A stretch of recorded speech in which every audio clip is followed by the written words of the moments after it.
കുറച്ച് പേര് വരട്ടെ എന്നിട്ട് തുടങ്ങാമെന്ന് വിചാരിച്ചിട്ടാണ് മിണ്ടാതിരുന്നത്. എന്തായിരുന്നാലും ഏവർക്കും വീണ്ടും പുതിയൊരു ലൈവിലേക്ക് ഹൃദ്യമായ സ്വാഗതം. കേരളത്തിലെ സ്ത്രീകൾ ഏറെ മാറി ചിന്തിക്കാൻ തൽപരരായിട്ടുണ്ട്. അതായത് കേരളത്തിലെ മുസ്ലിം സ്ത്രീകൾക്ക് ഏതാണ്ട് കാര്യങ്ങൾ ബോധ്യപ്പെട്ടു. ഇന്നിപ്പോ നാടു മുഴുവനും നമ്മുടെ ഷാഫി പറമ്പിലിന് അഭിവാദ്യങ്ങൾ അർപ്പിച്ച് ഒരുപാട് സ്വാഗതം പറയുന്നുണ്ട്. പല നാടുകളിലും അദ്ദേഹത്തെ വരവേൽക്കുന്നുണ്ട്. പല സ്ഥലങ്ങളിലും, നാടുകളിലല്ല കേട്ടോ, പല നാടുകളിലും ഉണ്ട് കേട്ടോ. അദ്ദേഹം ഷാർജയിലേക്ക് പോകുന്നുണ്ട്. ഇവിടെ ഈ സമയത്ത് മുസ്ലിം ലീഗിന്റെ ഒരു അലിഖിത നിയമം ഈ ജനാധിപത്യ ഭാരതത്തില്, കേരളത്തില് നടപ്പിലാക്കുന്നു. നിങ്ങളൊക്കെ അറിഞ്ഞിട്ടുണ്ടാകും. മുസ്ലിം സ്ത്രീകൾ, അതായത് ലീഗിന്റെ വനിതകൾ റോഡ് ഷോയിൽ പങ്കെടുക്കരുത്. ഇതുവരെ അവരെ അനിവാര്യമായിരുന്നു, ഇതുവരെ അവരെ വേണമായിരുന്നു, അവരുടെ സേവനം വിലപ്പെട്ടതായിരുന്നു. കാരണം പ്രചാരണാർത്ഥം ഇലക്ഷന്റെ പ്രചരണങ്ങൾ വേണ്ടേ, അതിനൊക്കെ സ്ത്രീകളെ ആവശ്യമായിരുന്നു. ഇനിയിപ്പോ സ്ത്രീകളെ വേണ്ട. കാരണം ഇനിയും പേറുയന്ത്രങ്ങൾ വീട്ടിനകത്തിരുന്ന് വിശ്രമിക്കട്ടെ. ഇനി പേറുയന്ത്രങ്ങളുടെ ആവശ്യം ഏതാണ്ട് പൂർത്തീകരിച്ചു കഴിഞ്ഞു. നമ്മൾ കണ്ടതാണ് വനിതാ മതിലൊക്കെ വന്ന സമയത്ത് നീയൊക്കെ പോത്തെ, കറുത്ത കുപ്പായമിട്ട പോത്തെ എന്നൊക്കെ റഹ്മത്തുള്ള കാസിമി മൂത്തേടം പബ്ലിക്കിൽ വന്നിട്ട് പറയുന്നത് നമ്മൾ കേട്ടതാണ്. മര്യാദയ്ക്ക് ഇരുന്നിട്ടില്ലെങ്കിൽ നീയൊക്കെ വീടുകളിലെ കുട്ടികളെ അബുൻ ഇബിനും ഒക്കെ പഠിപ്പിച്ചു, മര്യാദയ്ക്ക് വീടുകളിൽ ഇരുന്നിട്ടില്ലെങ്കിൽ നിന്നെയൊക്കെ മര്യാദ പഠിപ്പിക്കാൻ ഞങ്ങൾക്ക് അറിയാം എന്നൊക്കെ പറഞ്ഞുകൊണ്ടുള്ള വീഡിയോകളൊക്കെ കണ്ടവരാണ് നമ്മൾ. ഇനിയിപ്പോ മുസ്ലിം സ്ത്രീകളുടെ ആവശ്യമില്ല. ഷാഫി പറമ്പിൽ വിജയിച്ചു. അദ്ദേഹത്തിന്റെ തെരഞ്ഞെടുപ്പ് പ്രചരണാർത്ഥം ഒരുപാട് സ്ത്രീകൾ മുന്നിട്ടിറങ്ങിയിട്ടുണ്ടായിരുന്നു. വീടാന്തരം കേന്ദ്രീകരിച്ച്, അതുപോലെ അവരെ സംഘങ്ങളായിട്ട്, വിങ്ങുകളായിട്ട് ഇതൊക്കെ വോട്ടൊക്കെ നേടിക്കഴിഞ്ഞു. ഇനി ഇതെന്താണ്? ഇനിയും സ്ത്രീകളെ ആവശ്യമില്ല. ഇനി തൽക്കാലം അവര് വീടുകളിൽ ഇരുന്നിട്ട് അവരെ കുട്ടികളെ പഠിപ്പിക്കുകയോ, അതല്ല കുട്ടികളെ ഒന്നും രണ്ടിനും ഒക്കെ പോകാൻ പ്രേരിപ്പിക്കുകയോ, അതിന് പോയി കഴിഞ്ഞാൽ ക്ലീൻ ചെയ്യുകയോ, ഭർത്താക്കന്മാർക്ക് വേണ്ടുന്ന എന്തെങ്കിലുമൊക്കെ വേലകൾ ചെയ്തു കൊടുത്ത് അവർക്ക് കഞ്ഞിയും കറിയും വെച്ചു കൊടുത്ത് കുട്ടികളെ നോക്കി മര്യാദയ്ക്ക് വീട്ടിലിരുന്നാൽ മതി. പേറുയന്ത്രങ്ങളെ ഇനി നമുക്ക് ആവശ്യമില്ല എന്ന് പ്രഖ്യാപിച്ചിട്ടുണ്ട്. നമുക്കറിയാം, ലീഗ് സമ്മേളനങ്ങളിൽ ഇരിക്കുന്ന തലകൾ മുഴുവനും താടിയും തലപ്പാവും മീശയും വെച്ചവരായിരിക്കും. എന്നിട്ട് അതിന്റെ പേരെന്താ? വനിതാ സംഗമം, വനിതാ സമ്മേളനം. നാമമാത്രമായി പോലും ഈ വനിതാ സംഗമങ്ങളിൽ ഒരു സ്ത്രീ സാന്നിധ്യം ഉണ്ടായിട്ടില്ല. നമുക്കറിയാം. ഇന്നിപ്പോ സുരേഷ് ഗോപിയുടെ ഒരു തെരഞ്ഞെടുപ്പ് പ്രചരണം കണ്ടു, മുമ്പുണ്ടായിരുന്നതാണ്. ആ പ്രചരണത്തില് ചില സ്ത്രീകള് പല കാര്യങ്ങളും നമ്മളോട് പറയുന്നുണ്ട്. അതുകൊണ്ടാണ് ഞാൻ പറഞ്ഞത്, മുസ്ലിം സ്ത്രീകൾ ഉണർന്ന് പ്രവർത്തിക്കുന്നു. ഇപ്പൊ പുരുഷന്മാര് പറയുന്നു, ശരി, നിങ്ങൾ ഇന്ന പാർട്ടിക്ക് വോട്ട് ചെയ്താൽ മതി, പക്ഷെ സ്ത്രീകൾ ഇന്ന് സ്വതന്ത്രമായി തീരുമാനിക്കുന്നു ആർക്ക് വോട്ട് ചെയ്യണം, എന്തുകൊണ്ട്. അതാ മുസ്ലിം സ്ത്രീകൾ തന്നെ തുറന്നു പറയുന്നുണ്ട്. എന്തുകൊണ്ടാണ് ഞങ്ങൾ സുരേഷ് ഗോപിക്ക് വോട്ട് ചെയ്യാൻ തീരുമാനിച്ചത്? തൃശ്ശൂരിലെ സ്ത്രീജനങ്ങൾ തന്നെ പറയുന്നു. ഇനി ഏതു മാധ്യമങ്ങളിൽ വേണമെങ്കിലും നിങ്ങൾ അത് റിപ്പോർട്ട് ചെയ്തോ, ഞങ്ങളുടെ വീഡിയോ പിടിച്ചോ, ബൈറ്റ്സ് എടുത്തോ, ഒരു കുഴപ്പമില്ല. മുമ്പൊക്കെ വീട്ടിലെ പുരുഷന്മാരറിയും, സമൂഹം അറിയും, പള്ളിക്കാരറിയും, അതൊക്കെ വലിയ പ്രശ്നങ്ങളായിരുന്നെങ്കിൽ ഇന്ന് അത്തരം പ്രശ്നങ്ങളൊന്നും മുസ്ലിം സ്ത്രീകളെ ബാധിക്കുന്നതേയില്ല. അവരുടെ ആശയങ്ങൾ, അവരുടെ രാഷ്ട്രീയം, അവരുടെ ആദർശം, അവരുടെ അഭിപ്രായങ്ങൾ, നിലപാടുകൾ തുറന്നു പറയാൻ അവർക്ക് കഴിയുന്നുണ്ട്. കേട്ടോ, ഞാൻ വോട്ടിന് വേണ്ടി വന്നിരിക്കുന്നവനാ, പക്ഷെ നിങ്ങളെ സുഖിപ്പിച്ച് പതപ്പിച്ചൊന്നും വോട്ട് ഞാൻ മേടിച്ച് പോവില്ല. പറയാനുള്ളത് ഞാൻ പറയണം. അവരെന്താ പറയുന്നത് നമുക്ക് നടക്കുള്ളൂ. കാരണം എന്താ വെച്ചാല് ഇപ്പൊ ഇവര് പട്ടായമേളത്തിന് പോയി നടന്ന്, ഈ പട്ടായമേളത്തിൽ പോയാലും ഇവർക്ക് ഇത് അനുവദിച്ചു. സാഹോദര്യം മുൻനിർത്തിക്കൊണ്ട് തന്നെ പറയുകയാണ്. എനിക്ക് 25,000 രൂപ പെൻഷൻ ഉണ്ട്. രാജ്യസഭയിൽ 6 വർഷം ഇരുന്നതിന് 25,000 രൂപ പെൻഷൻ ഉണ്ട്. എന്തായാലും നിങ്ങളെ വോട്ട് ആർക്കാണ് ഇപ്രാവശ്യം? അതെന്തായാലും ആർക്ക് പറ. അതെന്തായാലും ഞങ്ങളെ രക്ഷിച്ച ആൾക്കാർക്കല്ലേ ഞങ്ങൾ. എന്നാലും നിങ്ങളെ വോട്ട് ആർക്കാന്ന് പറ. അതെന്തായാലും ഉണ്ടാവില്ല. ഞങ്ങളെ രക്ഷിച്ച ആളുകൾ ആരാണ്? എന്റെ ഈ കയ്യിലിരിക്കുന്ന സാറ് തന്നതാണ്, എന്റെ മകൾക്ക് തന്നതാണ്. ഞാൻ മറന്നിട്ടില്ല. അതുകൊണ്ടാണ് സാറിന്റെ മുന്നിൽ ഇപ്പൊ വന്നത്. വല്യമ്മ, എന്താ വർത്താനം? എന്താ പേര്? സൈനബാത്ത. എന്താണ് നിങ്ങളെ വിഷയം? എന്താണ് സുരേഷ് ഗോപി സാറിനോട് നിങ്ങൾക്ക് പറയാനുള്ളത്? പറയാനൊന്നുമില്ല, ആരില്ല. ആ ഉമ്മക്ക് തീരെ ആരും ഇല്ലാത്താണ്ടോ അവര് ആകെ മക്കളെ. ആ ഉമ്മയുടെ ആധാർ കാർഡും അക്കൗണ്ട് നമ്പരും എല്ലാം എടുത്ത് ആ ശ്രീജിത്തിനെ അറിയിച്ചു. ശ്രീജിത്ത് കൊടുക്കൊണ്ടവരുണ്ടോ? പെൻഷൻ തന്നെ ഞങ്ങക്ക് എത്ര നാളായി കിട്ടിയിട്ട് ചുരുക്കണത്. ഈ സുഖമില്ലാത്ത ആൾക്കാര്, കയ്യും കാലൊക്കെ തളർന്ന ആൾക്കാർക്ക് പെൻഷൻ കിട്ടിയിട്ട് എത്ര നാളായി? എന്റെ കൂട്ടുകാരന്റെ അല്ല. ഞാനൊരു CPM കാരിയാണ്. അതറിഞ്ഞിട്ടാണ് ആളെന്താക്കിയത്. അറിഞ്ഞിട്ടും ആൾ ആ ഒരു ഫോൺ കൊടുക്കാനായിട്ട് അന്ന് മോഹൻലാൽ, മമ്മൂട്ടി, ഗുരുവായൂര് ഓരോ കല്യാണങ്ങൾക്കാണ് വന്നത്. പക്ഷെ ആള് വന്നത് എന്റെ മകൾക്ക് ഈ ഫോൺ കൊടുക്കാനായിട്ട്. അത്രയും ദൂരെ യാത്രയില്ല. എന്റെ ഒരു മകൾക്ക് മാത്രമാണ് അന്ന് ആ ഫോൺ കൊടുത്തത്. നിങ്ങളെ വോട്ട് ആർക്കാണ് ഇപ്രാവശ്യം? അതെന്തായാലും ആർക്ക്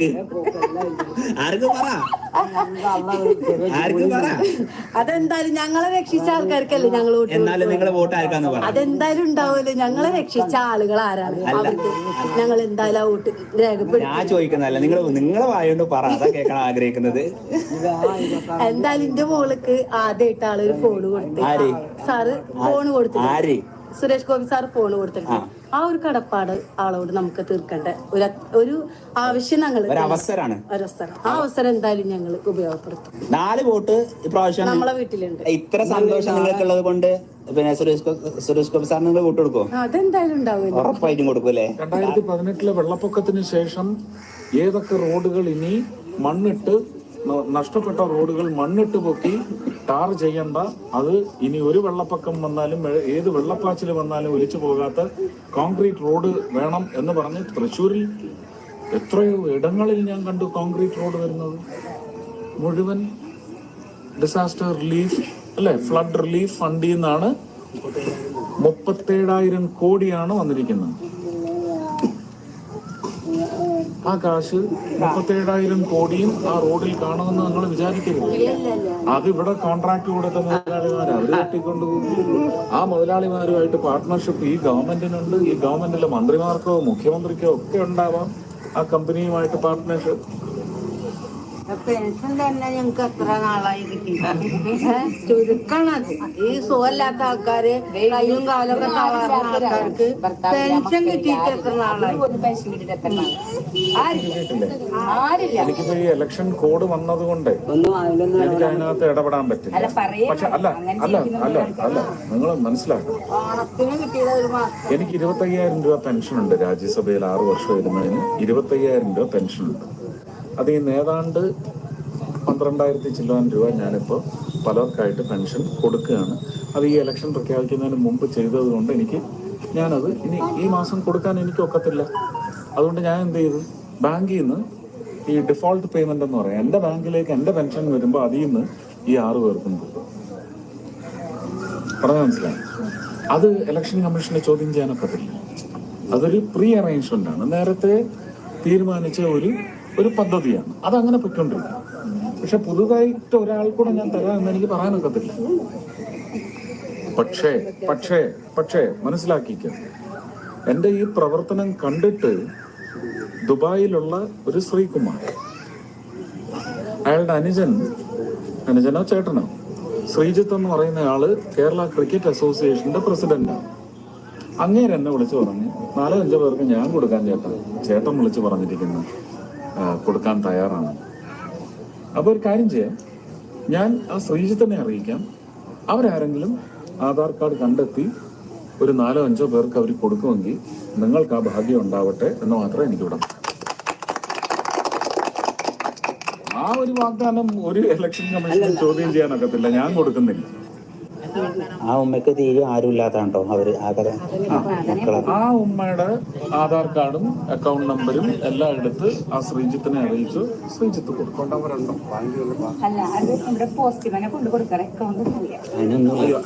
അക്കൗണ്ട് തുടങ്ങണം. എന്റെ കൂട്ടുകാരന്റെ അല്ല, എന്റെ ഒരു പരിചയക്കാരൻ വിളിച്ച് ഇങ്ങനെ ഒരു കാര്യം ചെയ്യുന്നുണ്ടല്ലോ, ഞങ്ങളും ഒക്കെ ഇതൊന്നും ചെയ്തോട്ടെ.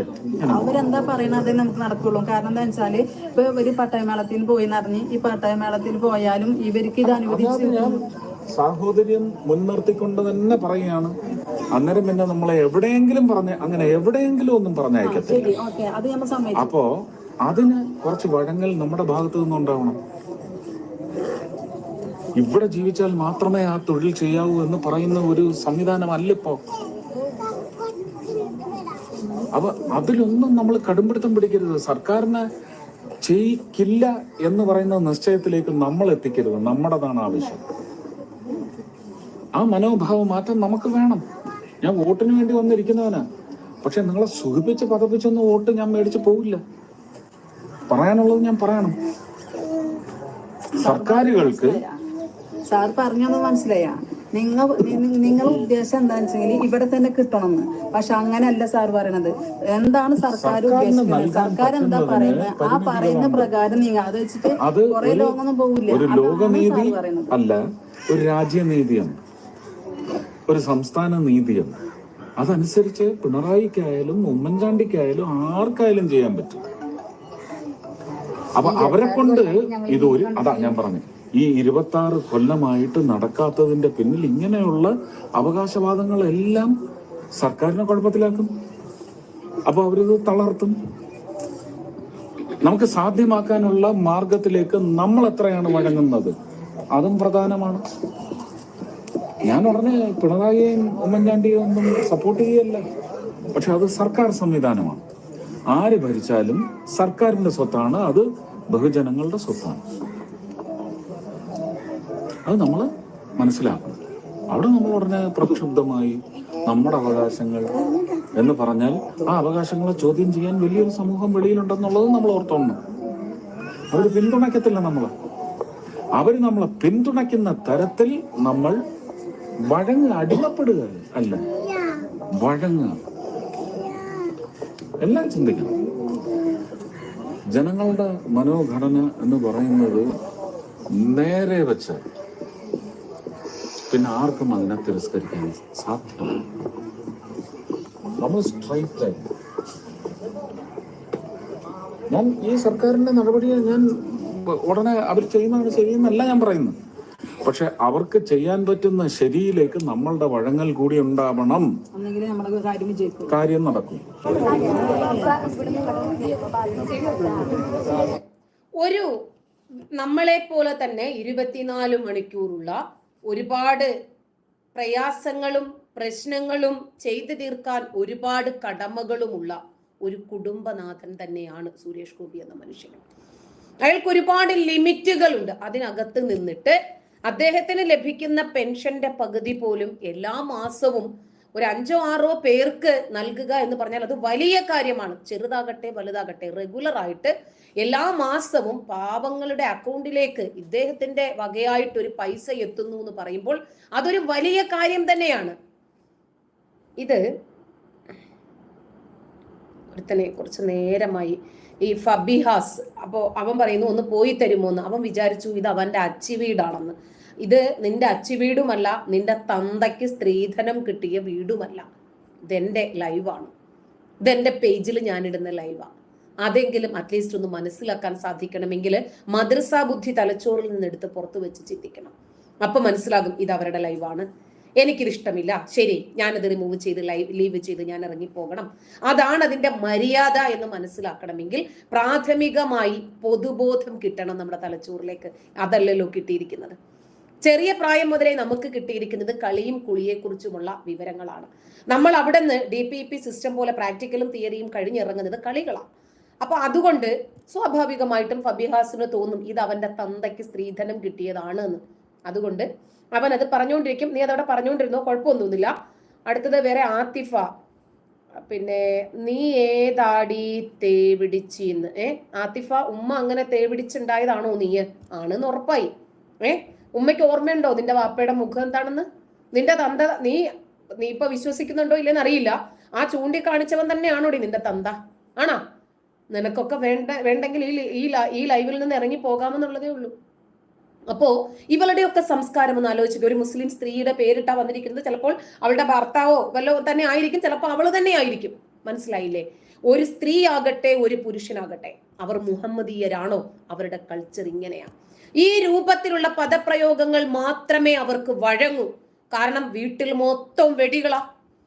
അവിടെ ഉമ്മ ലോകത്തെ ഏറ്റവും വലിയ വെടി, അവിടെ വാപ്പയാണെങ്കിൽ പറയാനുമില്ലാത്ത നമ്പർ 1 കളിക്കാരനും മുഹമ്മദീയനും പോക്സോ ക്രിമിനലും. പിന്നെ അവളാണെങ്കിൽ തന്തയാരെന്നറിയാത്ത ഒരുപാട് മുഖങ്ങൾ അവളുടെ ഉമ്മാക്ക് മിന്നി മറഞ്ഞു പോയപ്പോഴെങ്ങാണ്ട് ഏതോ ഒരു ദുർബല നിമിഷത്തിൽ ഉണ്ടായ ഒരുത്തിയാണ്. അതുകൊണ്ടാണ് അവൾക്ക് അങ്ങനെ പറയാൻ പറ്റുന്നത്. ശരി, എല്ലാവരും പറയുന്നു ആവശ്യമുള്ളത് നിങ്ങൾ ഇങ്ങനെ സംസാരിക്കേണ്ടത്. ശരി, നമ്മൾ വിട്ടു. ഓക്കെ, അപ്പോൾ ഫുൾ സപ്പോർട്ട് പെങ്ങളെ. Thank you. Real show. ഒരുപാട് തലയ്ക്കകത്ത് വെളിവുള്ള ആളുകൾ വന്നിട്ടുണ്ട്. തലയ്ക്കകത്ത് വെളിവുള്ള ആളുകൾ ഉണ്ടാകും, അത് മതി. പിന്നെ സുഹറ പോയി നിന്റെ ഉമ്മയെ നോക്ക് കേട്ടാ. ഉമ്മയുടെ തുണി പൊക്കി നോക്ക്. നീ ഈ പറഞ്ഞ സാധനം ഉമ്മാക്ക് ഉണ്ടാവും, അപ്പൊ നിനക്ക് മനസ്സിലാവും. നിങ്ങൾ വിചാരിക്കും അജയ് നിന്റെ അമ്മയ്ക്കും ഉണ്ടടാ ഈ പറഞ്ഞ സാധനം കേട്ടാ. നിന്റെ അമ്മയ്ക്കുണ്ടോന്ന് പോയി നോക്കിക്കേ, തുണി പൊക്കി നോക്കി, അല്ലെങ്കിൽ നിന്റെ അമ്മയോട് ചോദിച്ചാലും മതി. ഈ പറഞ്ഞ സാധനം നിന്റെ അമ്മയ്ക്കുണ്ടോന്ന് അമ്മ കാണിച്ചു തരും, അല്ലെങ്കിൽ അമ്മ പറഞ്ഞു തരും കേട്ടാ. ഇതിനകത്ത് വന്നിട്ട് അനാവശ്യങ്ങളൊന്നും പറയാൻ നിൽക്കണ്ട. പറഞ്ഞാൽ തിരിച്ചതുപോലെ തന്തയ്ക്കും തള്ളയ്ക്കും തന്നെ മറുപടിയും കിട്ടും. റാഷിദ്, ജാമിദ ടീച്ചർ തട്ടമെടുത്തില്ല. ദീപ ആദ്യം നിന്റെ ഉമ്മായ തട്ടടിപ്പിക്കുമോ? ഞാൻ ഇടണോ വേണ്ടത് ഞാൻ തീരുമാനിച്ചോളാം. എൻ്റെ സൗകര്യമാണല്ലോ, ഞാൻ ഇടണോ വേണ്ട. നിങ്ങൾ വിചാരിക്കും എപ്പോഴും എന്തിനാണ് ഈ മുസ്ലിങ്ങളെ ഇങ്ങനെ ചീത്ത പറയുന്നത്, ഒരു മതത്തെ എന്തിനാണ് അനാവശ്യമായിട്ട് വിമർശിക്കുന്നത് എന്ന് പല ആളുകളും എന്നോട് പറയാറുണ്ട്. റിയു, കണ്ടു പഠിക്കാൻ പറ്റിയ വാക്കുകൾ. നിന്നെ ആരവിടെ വിളിച്ചത്? നീ മദ്രസയിൽ പോയി ഉസ്താദിനെ കണ്ടു പഠിക്കടാ. മദ്രസയിൽ പോയിട്ട് ഉസ്താദ് ചെയ്യുന്നതും ഉസ്താദ് പറയുന്നതും കണ്ടു പഠിക്കാം. നിന്നെ ഞാൻ ഇങ്ങോട്ട് വിളിച്ചിട്ടില്ലല്ലോ. പിന്നെ തൽക്കാലമേ ഇത്തരക്കാരെയൊക്കെ ഞാനൊന്ന് പറഞ്ഞു വിടാനാണ് തീരുമാനിച്ചിരിക്കുന്നത്. കാരണം ഞാനേ ഇവർക്ക് അനാവശ്യങ്ങൾ പറയാൻ വേണ്ടിയിട്ട് എൻ്റെ ചാനലിൽ ഞാൻ അവർക്കൊരു വേദി കൊടുക്കണ്ടല്ലോ. തൽക്കാലം അവരൊക്കെ പോയിട്ട് അവർക്ക് പറ്റിയ സ്ഥലങ്ങൾ വേറെയുണ്ട്, അവിടെ പോയിട്ട് അവർ എന്ത് വേണമെങ്കിലും പറഞ്ഞോട്ടെ. അടുത്ത ഉമ്മറിൻ്റെ ഉമ്മായെ വിളിക്കുന്നത് പോലെയുള്ള വാക്കുകളുമായിട്ടാണ് വന്നിരിക്കുന്നത്. അത് നീ ഇപ്പം നിൻ്റെ ഉമ്മായെ തന്നെ വിളിച്ചാൽ മതി. ഓരോരുത്തരും വന്നിട്ടുണ്ട് അനാവശ്യങ്ങൾ പറയാൻ വേണ്ടിയിട്ട്. റാഷിദേ, ഉമ്മയുടെ തുണി പൊക്കി നോക്കടാ, ഉമ്മ കാണിച്ചു തരും എന്താണ് നല്ലത് കേട്ടാ. ഉമ്മ വേണമെങ്കിൽ ഒന്ന് പിടിച്ചു നോക്കാനും പറയുന്നു എന്നോട്. കാരണം നീയൊക്കെ പിടിച്ചിട്ട് തന്നെ ആയിരിക്കുമല്ലോ ഉമ്മ ആ രൂപത്തിൽ എത്തിയിട്ടുണ്ടാക്കുക. അതാണ് നല്ലത് കേട്ടാ.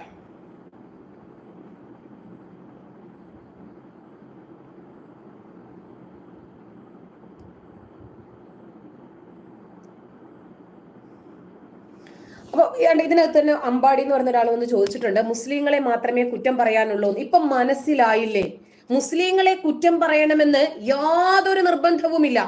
ഞാനും ജനിച്ച മതമാണ്, എൻ്റെ മാതാപിതാക്കളും മക്കളും സഹോദരങ്ങളും ഒക്കെയുള്ള മതമാണ്. പക്ഷേ എന്തുകൊണ്ടാണ് ഇത്തരം പദപ്രയോഗങ്ങൾ, ഇത്തരം അനാവശ്യമായിട്ടുള്ള കമന്റുകൾ കാണുമ്പോൾ നമുക്ക് മനസ്സിലാകുന്നു ഒരു പബ്ലിക് പ്ലാറ്റ്ഫോമിൽ നമ്മൾ ഉപയോഗിക്കാൻ പാടുള്ളതാണോ അല്ലേ എന്ന് പ്രാഥമികമായി ചിന്തിക്കാൻ ഇവർക്കൊരു ബുദ്ധിയില്ല.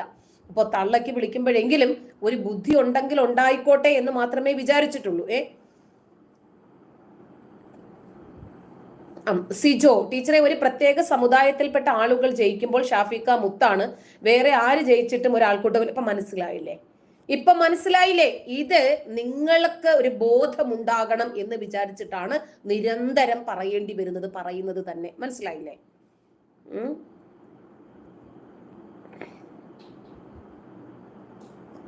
ഐഷ, യൂട്യൂബിൽ കയറി മുസ്ലിങ്ങളെ പറയാൻ നീ ആരാണ്? നിന്റെ തന്തയ്ക്ക് ആദ്യത്തെ വെടിയിൽ ഉണ്ടായതാ, നീ പോയിക്കോ. എൻ്റെ ഉമ്മയോട് ചോദിച്ചു നോക്കിയേ എന്തുകൊണ്ടാണ് നീ ഇങ്ങനെ ആയതെന്ന്. എന്നോട് ചോദിച്ചിട്ട് കാര്യമൊന്നുമില്ല, ഉണ്ടാക്കിയവനെ അറിയാമെങ്കിൽ പോയി ചോദിക്കേ. അല്ലാതെ എന്നോട് നീ എന്തുകൊണ്ടാണ് ഇങ്ങനെ ആയെന്ന് എന്നോട് ചോദിച്ചിട്ട് കാര്യമുണ്ടോ? മുഹമ്മദ് അസ്ലം, വട്ടാണോ? വട്ടൻ്റെ മോനല്ലടാ നീയേ. അപ്പൊ പിന്നെ നിനക്ക് അങ്ങനെ പറയാനല്ലേ പറ്റുള്ളൂ. കാമം ഭ്രാന്ത് പിടിച്ച ഒരു മുഹമ്മദീയന്റെ അനുയായി അല്ലേ നീയേ. അപ്പൊ പിന്നെ നിനക്ക് ഇങ്ങനെയല്ലേ പറയാൻ പറ്റുള്ളൂ. അതുകൊണ്ട് നീ പറഞ്ഞ കുഴപ്പമില്ല. നമ്മുടെ ശ്രദ്ധ തെറ്റിച്ച് വിടാൻ വേണ്ടിയിട്ടാണ് ഇവരിങ്ങനെ അനാവശ്യമായിട്ടുള്ള കമന്റുമായിട്ട് വരുന്നത്. അവർ പറഞ്ഞോട്ടെ. ഇവിടെ മുമ്പൊക്കെ മുസ്ലിം സ്ത്രീകളെ അടക്കി ഭരിച്ചിരുന്നത് അവിടുത്തെ പുരുഷന്മാരായിരുന്നു. ഇപ്പൊ ആലോചിച്ചു നോക്കണം. ഇപ്പോ അവര് തന്നെ തീരുമാനിക്കുന്നു, എനിക്ക് ആവശ്യം വന്ന സമയത്ത് എൻ്റെ കുട്ടിക്ക് ഓൺലൈൻ വഴി ഒരു ക്ലാസ് ഒന്ന് പഠിക്കാൻ ഫോൺ സൗകര്യമില്ലാത്തത് കൊണ്ട് ഫോണും കൊണ്ട് ഇദ്ദേഹം എൻ്റെ വീട് വരെ യാത്ര ചെയ്തു വരുന്നത് എൻ്റെ വോട്ട് പ്രതീക്ഷിച്ചിട്ടല്ല. അതുകൊണ്ട് എൻ്റെ വീട്ടിലെ 4 വോട്ടും അദ്ദേഹത്തിന് കണ്ടില്ലേ, കണ്ടിട്ടില്ലേ? അപ്പോ ആ രൂപത്തില് മാറ്റിയെടുക്കാൻ ആ മനുഷ്യന്റെ പ്രവർത്തന ഫലമായി സാധിച്ചിട്ടുണ്ട്. ഇവിടെ എത്ര MP-മാരുണ്ട്, എത്ര MLA-മാരുണ്ട്, എത്ര ജനപ്രതിനിധികൾക്ക് കൃത്യമായ രൂപത്തിൽ ഫണ്ടുകളുണ്ട്, എത്ര പേര് നൽകാൻ തയ്യാറാകുന്നുണ്ട്, എത്ര പേര് ഈ സാധുക്കൾക്ക്, പാവങ്ങൾക്ക് എന്തെങ്കിലും രൂപത്തിൽ ഒരു സഹായം ചെയ്യാനും ജനങ്ങളുടെ ഇടയിലേക്ക് ഇറങ്ങിപ്പോകാനും തയ്യാറാകുന്നുണ്ടോ എന്ന് ചിന്തിച്ചു നോക്കിക്കേ. അപ്പൊ നമുക്ക് മനസ്സിലാകും. ഇനിയും നിങ്ങൾ പറയുന്നുണ്ടല്ലോ എന്തുകൊണ്ടാണ് മുസ്ലിങ്ങളെ മാത്രം ഇങ്ങനെ വിമർശിക്കുന്നത് എന്ന്. മുസ്ലിങ്ങളുടെ കൾച്ചർ മാറുന്നില്ല. അവര് മദ്രസകളിൽ നിന്നും ലഭിച്ച ചെറിയ കുട്ടി, ഒരു 3 വയസ്സ് 4 വയസ്സ് മുതൽ മദ്രസകളിൽ പോയി പഠിക്കുവാണ്. ആ സമയം മുതൽ ഒരിക്കലും ഒരു സഭ്യമായ രീതികളല്ല മദ്രസകളിൽ നിന്നും പഠിക്കുന്നത്. ഒരു പൊതു സദസ്സിലെത്തുമ്പോൾ നമ്മൾ ഏത് രൂപത്തിലാണ് മറ്റുള്ളവരോട് അഭിസംബോധന ചെയ്യേണ്ടത് എന്ന് മദ്രസകളിൽ നിന്നും പാഠം ലഭിക്കുന്നില്ല. നമ്മള് ആദ്യം സ്കൂളിൽ പോയി പഠിക്കുന്നതിന് മുമ്പ് തന്നെ നമുക്ക് ലഭിക്കുന്നത് മദ്രസ വിജ്ഞാനമാണ്. ആ മദ്രസകളിൽ നിന്നും കുട്ടികൾക്ക് നല്ല സംസ്കാരം കിട്ടിയിരുന്നെങ്കിൽ ഒരു പക്ഷേ നല്ല രൂപത്തിലാകുമായിരുന്നു ഈ സമുദായം. അവർക്ക് ലഭിക്കുന്നത് വളരെ വൃത്തികെട്ട രൂപത്തിലുള്ള പഠനമാണ്. ഒരു 13-14 വയസ്സുള്ള കുട്ടികളെ പഠിപ്പിക്കുന്നത് വാപ്പയും ഉമ്മയും പ്രത്യേകം തുണി, ഒരു സ്ത്രീയും പുരുഷനും പ്രത്യേകം തുണി കൊണ്ട് തുടയ്ക്കണം എന്ന കളി കഴിഞ്ഞിട്ട്. അപ്പൊ ഈ രൂപത്തിലാണ് അവർ പഠിക്കുന്നത്. ഇങ്ങനെ പഠിക്കുന്ന ഒരു കുട്ടി സ്വാഭാവികമായും ഉമ്മയുടെ റൂമിലേക്ക് എത്തി നോക്കാൻ ശ്രമിക്കും. ആരാണ് ശ്രമിപ്പിക്കുന്നത്? ഇവർ തന്നെയാണ്. എന്നിട്ട് ആർത്തവം ഏത് രൂപത്തിലാണ്, രക്തം, ഇതൊക്കെ അതിനകത്ത് പഠിപ്പിക്കുവാണ്. അതുകൊണ്ട് ഇവര് ആ രൂപത്തിലുള്ള കൾച്ചറിലെ ആയി മാറും. അവരെ മാറ്റാൻ നമ്മൾ തലകുത്തി നിന്നാലും സാധിക്കില്ല. ഇനിയും നമ്മൾ ശരി മദ്രസ പൊട്ടന്മാർ അങ്ങനെ ആയാൽ നമുക്ക് മനസ്സിലാക്കാം. പക്ഷേ ചില ആളുകളുണ്ടല്ലോ നല്ല അന്തരീക്ഷത്തിൽ വളർന്നിട്ട് പോലും അവരും എന്തുകൊണ്ടായിരിക്കും ഇങ്ങനെയായി മാറുന്നതെന്നറിയാമോ? അവർക്ക് ഇവിടെ നിലനിൽക്കണം. അവര് കപട രാഷ്ട്രീയത്തിന്റെ ആളുകളാണ്. അപ്പൊ അവരുടെ അത്തരം കാപഠ്യം വിജയിക്കണമെങ്കിൽ ഇവിടെ അവർക്കായിട്ടൊരു സ്പേസ് വേണം. അവർക്ക് ഈ കേരളത്തിൽ ഒരു സ്പേസ് ഉണ്ടാക്കാൻ സാധിക്കണമെങ്കിൽ അവർക്ക് മുസ്ലിങ്ങളെ ചാരി തന്നെ നിൽക്കണം. ഒരു പൊതുപ്രവർത്തകന്റെ വാക്കുകളാണിത്. ഒന്ന് ശ്രദ്ധിച്ചോ. നമ്മളെല്ലാവരെയും ബഹുമാനനായ കാന്തപുരം ഉസ്താദ് ഈ വേദിയിലേക്ക് കടന്നു വരികയാണ്. നമുക്ക് അങ്ങേയറ്റം ആദരവുള്ള ആത്മീയ നേതാവ് കാന്തപുരം ഉസ്താദിന് കേരളത്തിന്റെ സാംസ്കാരിക തലസ്ഥാനമായ തൃശ്ശൂരിന്റെ കാന്തപുരം ഉസ്താദിന്റെ പ്രാർത്ഥനയോടുകൂടി MP ആവാൻ അവസരമുണ്ടായ എന്ന നിലയിൽ ഞാൻ അഭിമാനത്തോടുകൂടി ചാവക്കാടിന്റെ മണ്ണിലേക്ക് ഹാർദവുമായി സ്വാഗതം ചെയ്യുന്നു.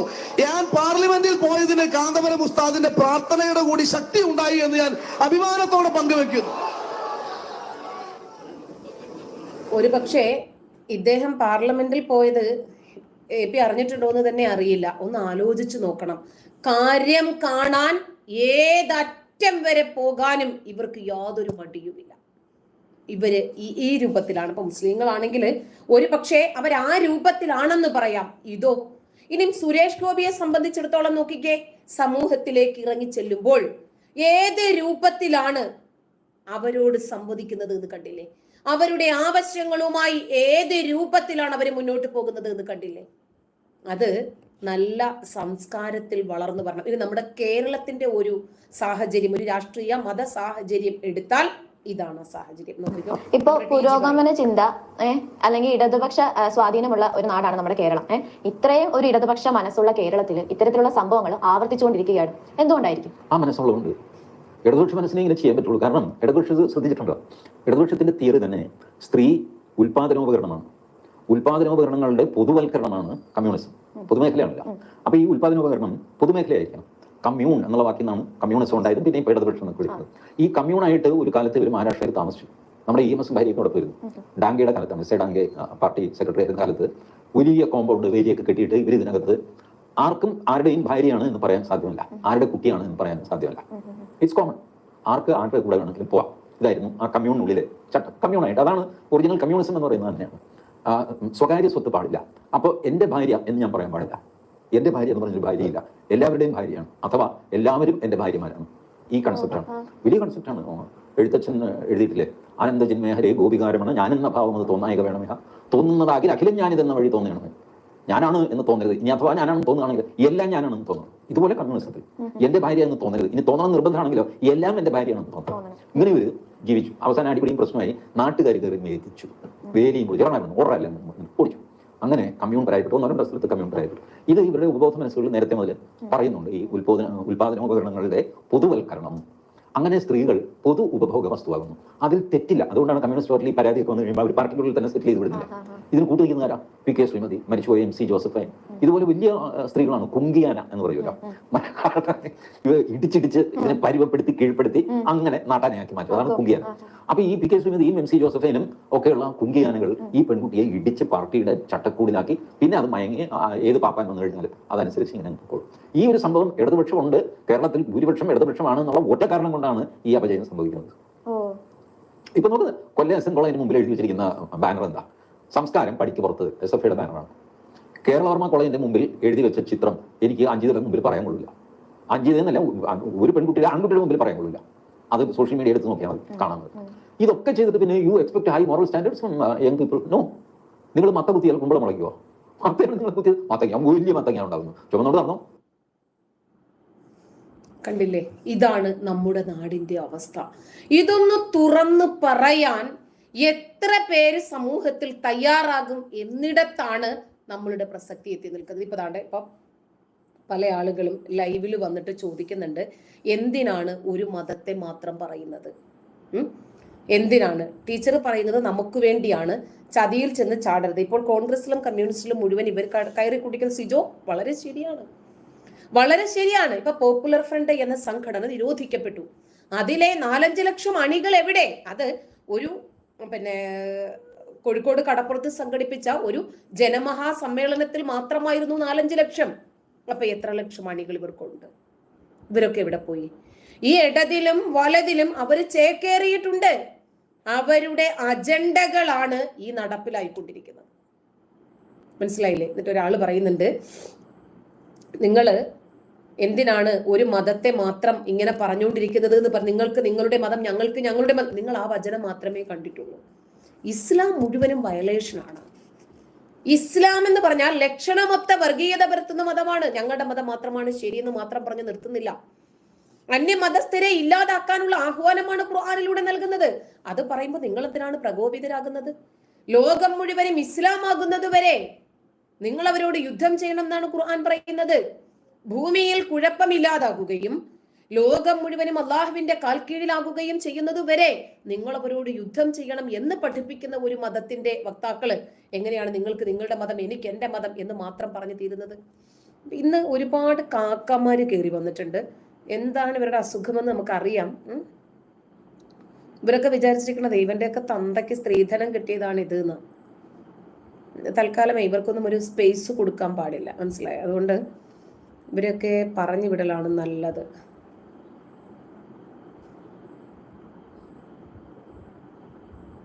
ഇവരുടെ അസുഖം വേറെയാണ്. കാരണം ഉമ്മയും പെങ്ങളും ഒക്കെ കഴിഞ്ഞു. മുബാറക്ക് എല്ലാം ഒരുപാട് കാക്കമാര് കയറി വന്നിട്ടുണ്ട് ഇന്ന്. കാരണം ഇവരുടെ ഫ്രസ്ട്രേഷൻസ് ആണ് ഇവർ തീർത്തുകൊണ്ടിരിക്കുന്നത്.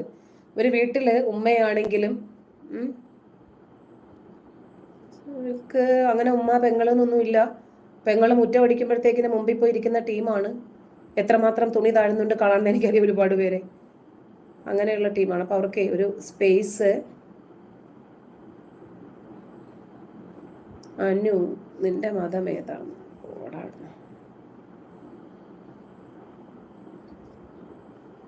ചീത്ത പോലും മര്യാദക്ക് എഴുതാനെന്ന് അറിയണ്ടേ? ഇവർക്കൊക്കെ ഒരു സ്പേസ്, നമുക്ക് ഇവർക്ക് തെറി പറയാൻ വേണ്ടിയിട്ട് ഒരു സ്പേസ് കൊടുക്കാതിരിക്കുന്നല്ല നല്ലത്. ഒരുപാട് താത്തമാര് വന്നിട്ടുണ്ട്. ഈ അപ്പിക്കുപ്പായക്കാർക്ക് ഖുർആനെ കുറിച്ച് എന്തറിയാം, ഇസ്ലാമിനെ കുറിച്ച് എന്തറിയാം? ഇവരൊന്നും ഒരു വിജ്ഞാനവും ഇല്ല. പക്ഷെ എന്നാല് എൻ്റെ മതം എന്തോ വലിയ സംഭവമാണെന്ന് പറഞ്ഞിട്ടാണ് ഇരുത്തിയിരിക്കുന്നത്. ഓരോരുത്തർക്കും അവനവന്റെ അനുഭവത്തിൽ വരുമ്പോൾ ബോധ്യപ്പെട്ടോളും എന്താണ് ഈ മതമെന്ന്. അത്രേ ഞാൻ പറയുന്നുള്ളൂ. ഇപ്പോ നോക്കിക്കോ, ഇവരുടെ പിന്നിൽ ഇനി വേറൊരു കാര്യം കൂടി കാണിച്ചു തരാം. ഈ താത്താമാരുണ്ടല്ലോ, ഇന്ന് ഒരുപാട് താത്താമാരാണ് വന്നിരിക്കുന്നത്. കാക്കാമാര് പറയുന്നതിനേക്കാൾ കൂടിയ രൂപത്തിലുള്ള തെറികളാണ് ഈ താത്താമാര് പറയുന്നത്. ചിലപ്പോൾ താത്താമാരായിരിക്കും, അതല്ലെങ്കിൽ താത്താമാരുടെ പേരിൽ ഇവരൊക്കെ തന്നെ വന്നിരിക്കുന്നതായിരിക്കും. കാരണം സകലതും ആവുമല്ലോ. അതുകൊണ്ട് ഒരുപാട് പേരെ ഇന്ന് പറഞ്ഞു വിടേണ്ടി വരുമെന്ന് തോന്നുന്നു. ഇവളുമാരൊക്കെ വെറും അപ്പിക്കുപ്പായവുമായിട്ടേ.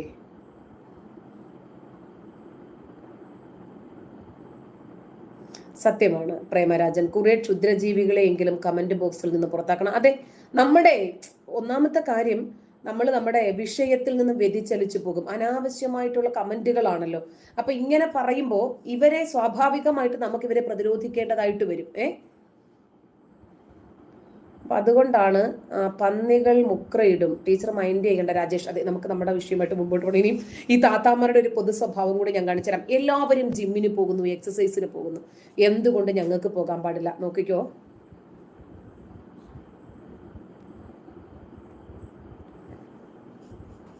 താത്തമാരാണ്.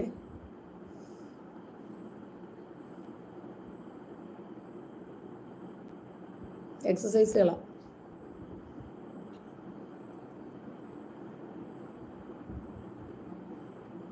ഇവർക്കൊക്കെ എന്ന് വെളിവ് വയ്ക്കുമെന്ന് വിചാരിക്കാന്? അപ്പോ ഇപ്പം മനസ്സിലായില്ലേ? അതായത് പുരുഷന്മാരെക്കാൾ കുറച്ചുകൂടി വിവരദോഷികളാണ് സ്ത്രീകൾ എന്നാണ് നമ്മൾ വിചാരിച്ചിരുന്നത്. പക്ഷേ അതിൽ നിന്നും ഒരുപാട് മാറി മുസ്ലിം സ്ത്രീകൾ മാറി ചിന്തിക്കാൻ തുടങ്ങി. അവർക്ക് അനുഭവേദ്യം. ഇപ്പൊ സാധാരണ പുരുഷന്മാര് ഈ BJP-ക്കാർ കൊടുക്കണതാണെങ്കിലും എല്ലാം ഉളുപ്പില്ലാതെ കൈനീട്ടി വാങ്ങുമെങ്കിലും വോട്ട് ആർക്ക് കൊടുക്കണമെന്ന് തീരുമാനിക്കുന്നത് അവർ തന്നെയാണ്. പക്ഷേ ഇന്ന് മുസ്ലിം സ്ത്രീകൾ തന്നെ പറയുന്നു, ഞങ്ങൾ വോട്ട് സുരേഷ് ഗോപിക്ക് ചെയ്യും, ഞങ്ങൾ ഇന്ന പാർട്ടിക്ക് വോട്ട് ചെയ്യും. എന്തുകൊണ്ട്? ഇന്ന കാരണം കൊണ്ട്. ഇനി ഇവരുടെ വിവരം എത്രയ്ക്കുണ്ട് എന്ന് നിങ്ങളൊന്ന് നോക്കുക. 48 സെക്കൻഡുള്ള ഒരു വീഡിയോ കൊണ്ട് നിങ്ങൾക്ക് മനസ്സിലാകും. നോക്കിക്കാം. മരിച്ച മയ്യത്തിൽ നിന്നും ഒരവയവം ജീവിച്ചിരിക്കുന്ന ഒരാളിലേക്ക് മാറ്റിവെച്ചാൽ ഈ വ്യക്തി ആ അവയവം കൊണ്ട് ജീവിക്കാൻ സാധിക്കുമെന്ന് ഒരു വിദഗ്ധനായ ഡോക്ടർ സർട്ടിഫിക്കറ്റ് തന്നാൽ അതനുസരിച്ച് ആ മയ്യത്തിൽ നിന്ന് എടുത്തു വെക്കാം. കാരണം മയ്യത്തിനും ഹുർമത്തുണ്ട്, ഹയാത്തിനും ഹുർമത്തുണ്ട്. ഈ രണ്ട് ഹുർമത്ത് കൊണ്ടുള്ള നോക്കുമ്പോൾ ഇളാഫിയായിട്ട് ഹയാത്തിന്റെ ഹുർമത്താണ് റാജിഹ്. മയ്യത്തിന്റെ ഹുർമത്തിനേക്കാൾ റാജിയ ഹുർമത്ത് ജീവിച്ചിരിക്കുന്നവരുടെ ജീവനാണ്. അപ്പൊ അതുകൊണ്ട് മയ്യത്തിൽ നിന്നൊരവയവം എടുത്തു വെച്ചാൽ ഫലപ്രദമാകുമെന്ന് കണ്ടാൽ എടുത്തു വെക്കാം. ഇത്രയൊക്കെ ഉള്ളൂ ഇവരുടെ വിവരം. മരിച്ചു കഴിഞ്ഞാല് ഒരു മനുഷ്യനിൽ നിന്നും അവയവം മുറിച്ചു മാറ്റി വേറൊരാൾക്ക് റീപ്ലാന്റേഷൻ ചെയ്യാൻ പറ്റുമെന്ന് വിശ്വസിക്കുവാണ് ഇവരെന്ത് പറയാന്? എങ്ങനെ ഇവർക്ക് വെളിവ് വരുമെന്നാണ് പറയുന്നത്? മയ്യത്തിൽ നിന്ന് അവയവം എടുക്കാം, അവയവദാനം ചെയ്യാം. ആർക്ക് കൊണ്ടുവെക്കാന്? ആർക്ക് കൊണ്ടുവെക്കാന്? ഇവരുടെ ബുദ്ധി ഇത്ര മാത്രമേ ഉള്ളൂ. ഇവർ ഏത് വിഷയത്തിലാണ് റിസർച്ച് ചെയ്യുന്നതെന്ന് അറിയാമോ? പറഞ്ഞുതരാം, നോക്കിക്കോ. ഇന്ന് നാം ചർച്ച ചെയ്യാൻ പോകുന്ന വിഷയം മലമൂത്ര വിസർജനം ചെയ്യുമ്പോൾ ചെല്ലേണ്ട ദിക്റുകളും അതിൽ പാലിക്കേണ്ട മര്യാദകളെ കുറിച്ചുമാണ്. കേരള സമയത്ത് ഇവരിപ്പോഴും മുസ്ലിം സ്ത്രീകള് കക്കൂസി പോകുന്നുണ്ടോ, തുണി ഉടുത്തിട്ടാണോ കുളിക്കുന്നത്, അതല്ലാതാണോ ഇത് നോക്കുന്ന തിരക്കിലാണ്. അതായത് കക്കൂസി പോലും മനുഷ്യൻ മനസമാധാനത്തോടു കൂടി ഒന്ന് പോകരുത് എന്ന് ഒരു നിർബന്ധമുള്ള ഒരേ ഒരു വിഭാഗം. ഇനിയും ഇവരുടെ ആശയങ്ങള്, ഇവരുടെ നിലപാടുകള്. മരിച്ച മയ്യത്തിൽ നിന്നും ഒരവയവം ഇവര് വിചാരിച്ചു വെച്ചിരിക്കുന്നത് അങ്ങനെയാണ്, മരിച്ചു കഴിഞ്ഞാലാണ് അവയവം മാറ്റിവെക്കുന്നത് എന്ന്. നോക്കിക്കോ ഇവരുടെ ആശയം. ജേട്ടന്റെ ഭാര്യയെ കൊണ്ടുവരാന് അനുജനെ പറഞ്ഞേക്കാത്തവർ എത്ര പേര് ഈ സദസ്സിലുണ്ട്? നെഞ്ചത്ത് കൈവച്ച് ചിന്തിക്കണം, കടുത്ത ഹറാമല്ലേ? അളാപ്പയുടെ മകളെ കൊണ്ടുപോകാൻ മകനെ ബൈക്കിൽ കോളേജിൽ പേര് നമ്മുടെ നാട്ടിലുണ്ട്. സുബ്ഹാനല്ലാഹ്, ജേട്ടന്റെ വീട്ടിൽ പേടിക്ക് പറഞ്ഞേക്കാണ്. അതാ ജേട്ടന്റെ ഭാര്യ മാത്രമുള്ള വീട്ടില് 18 വയസ്സുള്ള മകനെയാണ് പേടിക്ക് പറഞ്ഞേക്കുന്നത്. എത്ര പേരുണ്ട്? ഇന്ന് നമുക്കതൊരു വിഷയേ അല്ല. ആണോ? നമ്മൾ ഓരോരുത്തരും അവനാന്റെ വീട്ടിൽ കൊന്ന് ആലോചിക്കും. സ്വന്തം മകനെ, അനുജനെ ജേട്ടന്റെ ഭാര്യയെ കൊണ്ടുവരാൻ പറഞ്ഞേക്കാത്ത എത്ര വാപ്പാരുണ്ട്? എത്ര ആളുകൾ ഈ സദസ്സിലുണ്ട്? കടുത്ത ഹറാമല്ലേ അത്? ഒരു വീട്ടിൽ അനുജന്റെ ഭാര്യയും ജേട്ടനും മാത്രം ഒരു ഒറ്റക്ക് താമസിക്കുന്നത് ഹറാം. ഒരക്ഷരം ഉണ്ടണ്ട. എങ്ങനെയുണ്ട്? ഇപ്പൊ ഞാൻ മാത്രമാണോ പറയുന്നത്? ആണോ? അപ്പൊ ഉസ്താദുമാര് പറയുമ്പോൾ ഓക്കെ, അത് നിങ്ങൾക്ക് അംഗീകരിക്കാൻ പറ്റുന്നുണ്ട്. അതല്ലാതെ അവര് പറയുന്നതെടുത്ത് ഞാൻ വിമർശിച്ചാൽ നിങ്ങളെ കൊണ്ട് അത് അംഗീകരിക്കാൻ കഴിയുന്നില്ല. ഇന്ന് ഒരുപാട് പേരെ പറഞ്ഞ് ഞാൻ വീട്ടിൽ വിട്ടിട്ടുണ്ട്. ഒരുപാട് കാക്കാമാർ ഇന്ന് വലിഞ്ഞു കയറി വന്നിട്ടുണ്ട്. അനാവശ്യങ്ങൾ പറയാൻ വേണ്ടിയിട്ട് മാത്രം ഇവരുടെ ഫ്രസ്ട്രേഷൻസ് ആണ്. ഒന്നാമത്തെ കാര്യം,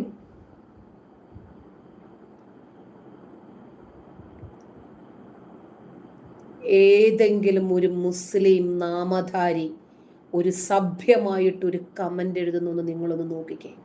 അപ്പൊ നിങ്ങൾക്ക് മനസ്സിലാകും ഇവരുടെ കൾച്ചർ എന്താണെന്ന്. എന്തുകൊണ്ടാണ് ഇവരിങ്ങനെ വിമർശിക്കപ്പെടുന്നത് എന്ന് നിങ്ങൾക്ക് മനസ്സിലാകും.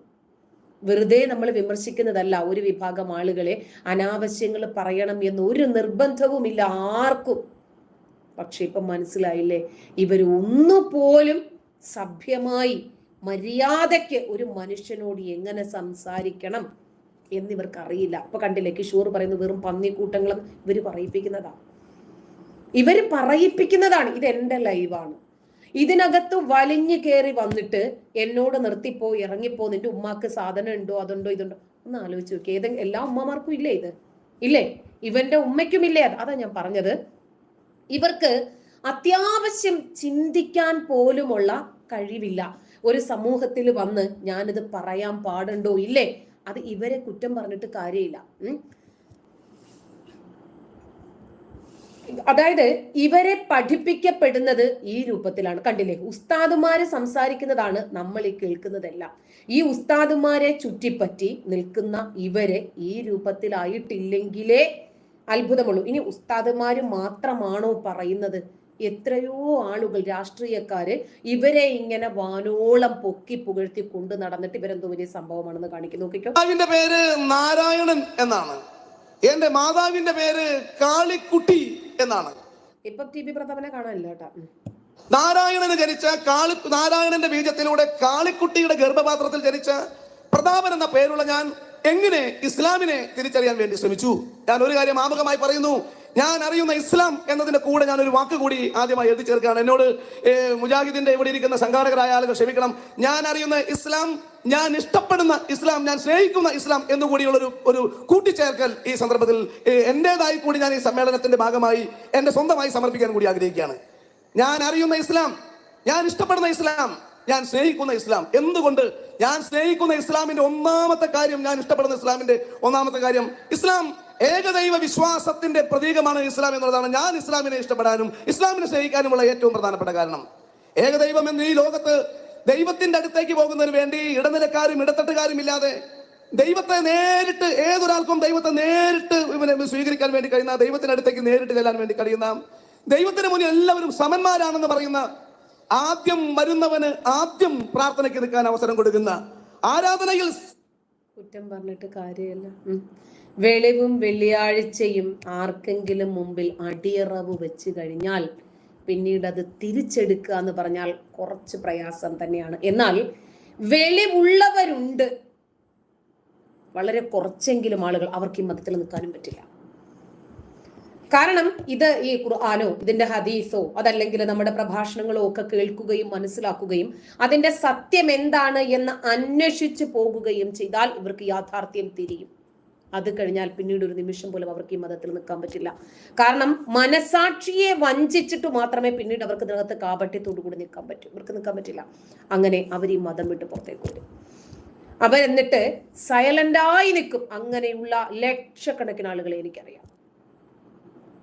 കാരണം എൻ്റെ ഒരു സുഹൃത്ത് തന്നെ പറയുന്നുണ്ട്, ഞാൻ വലിയൊരു കുടുംബമാണ് പാലക്കാട്, വലിയ കുടുംബം. അവരുടെ കുടുംബത്തിൽ തന്നെ 60ഓളം ആളുകളുണ്ട്, ചെറുതും വലുതും ഒക്കെ ആയിട്ട് ഒറ്റ വലിയ തറവാടായിട്ട് ജീവിക്കുവാണ്. അവരാരും മതത്തെ വിശ്വസിക്കുന്ന ആളുകളല്ല. ഇങ്ങനെ നമുക്ക് മുമ്പിൽ ലക്ഷക്കണക്കിന് ആളുകൾ ഈ മതത്തെക്കുറിച്ച് മനസ്സിലാക്കിയിട്ട് ഈ മതം വേണ്ട എന്ന് പറഞ്ഞ് പിന്നെ പെട്ടെന്ന് പബ്ലിക്കായിട്ട് നമുക്ക് മതം വേണ്ട എന്ന് ഡിക്ലെയർ ചെയ്യാൻ പറ്റില്ല. കാരണം ഈ മത സമാധാനമാണല്ലോ, സമാധാനമായതുകൊണ്ട് തന്നെ ഡിക്ലെയർ ചെയ്യാൻ പറ്റില്ല. അതുകൊണ്ട് സഫർ ചെയ്ത് ഈ മതത്തിനകത്ത് നിൽക്കുന്ന ആളുകളുണ്ട്.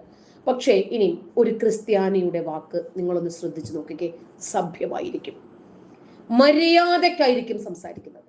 അതിനകത്ത് കുറച്ച് വിവരങ്ങൾ ഉണ്ടാകും, നമ്മളെ അറിയിക്കാൻ ഒരുപാട് വിഷയങ്ങൾ ഉണ്ടാകും. ഫാസില് വാപ്പയാരെന്ന് അറിയാത്തവനാണെന്ന് തോന്നുന്നു. ഉമ്മയോട് ചോദിക്കലാട്ടാ.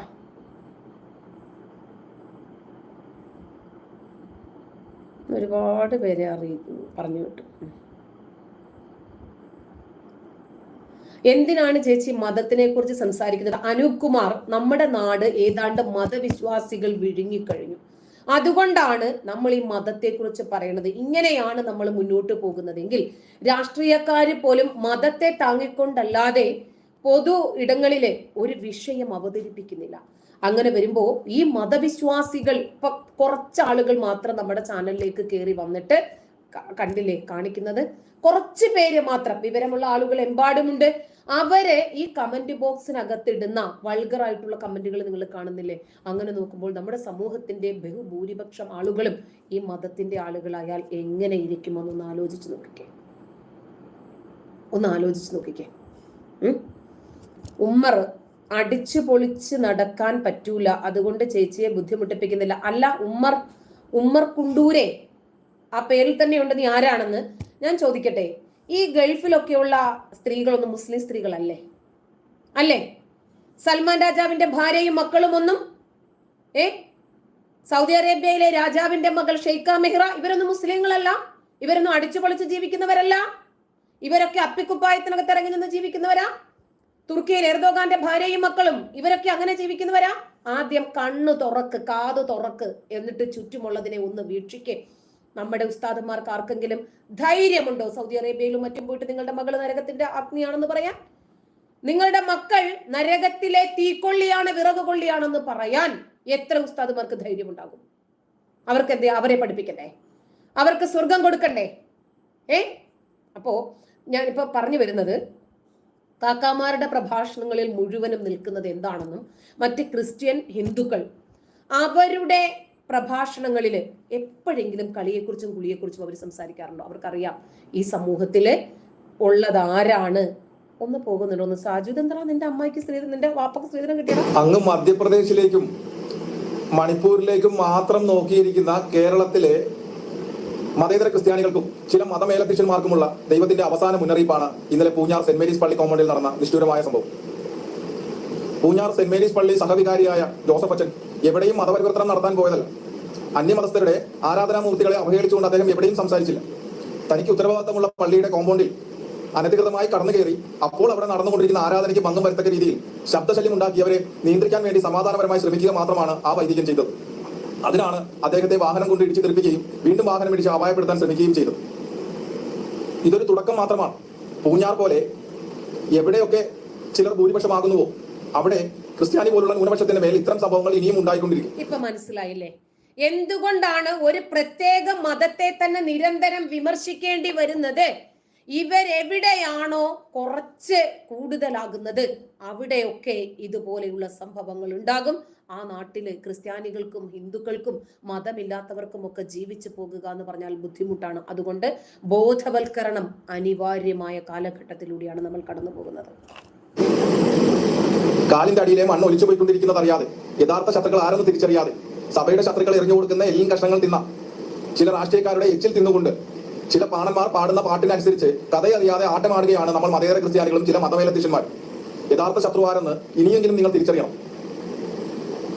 ഇന്നലകളിൽ നിങ്ങളുടെ കൺമുന്നിൽ പുൽക്കൂട് തകർത്തപ്പോഴും ബൈബിൾ ഡീസൽ ഒഴിച്ച് കത്തിച്ചപ്പോഴും വൈദികരെയും കന്യാസ്ത്രീകളെയും തടഞ്ഞു വെച്ച് മാപ്പ് പറയിച്ച് അതിന്റെ വീഡിയോ ചിത്രീകരിച്ച് സോഷ്യൽ മീഡിയകളിൽ പ്രചരിപ്പിച്ചപ്പോഴും നിങ്ങൾ വടക്ക് നിന്ന് ഫാസിസം വരുന്നുണ്ടോ എന്ന് നോക്കിയിരിപ്പായിരുന്നു.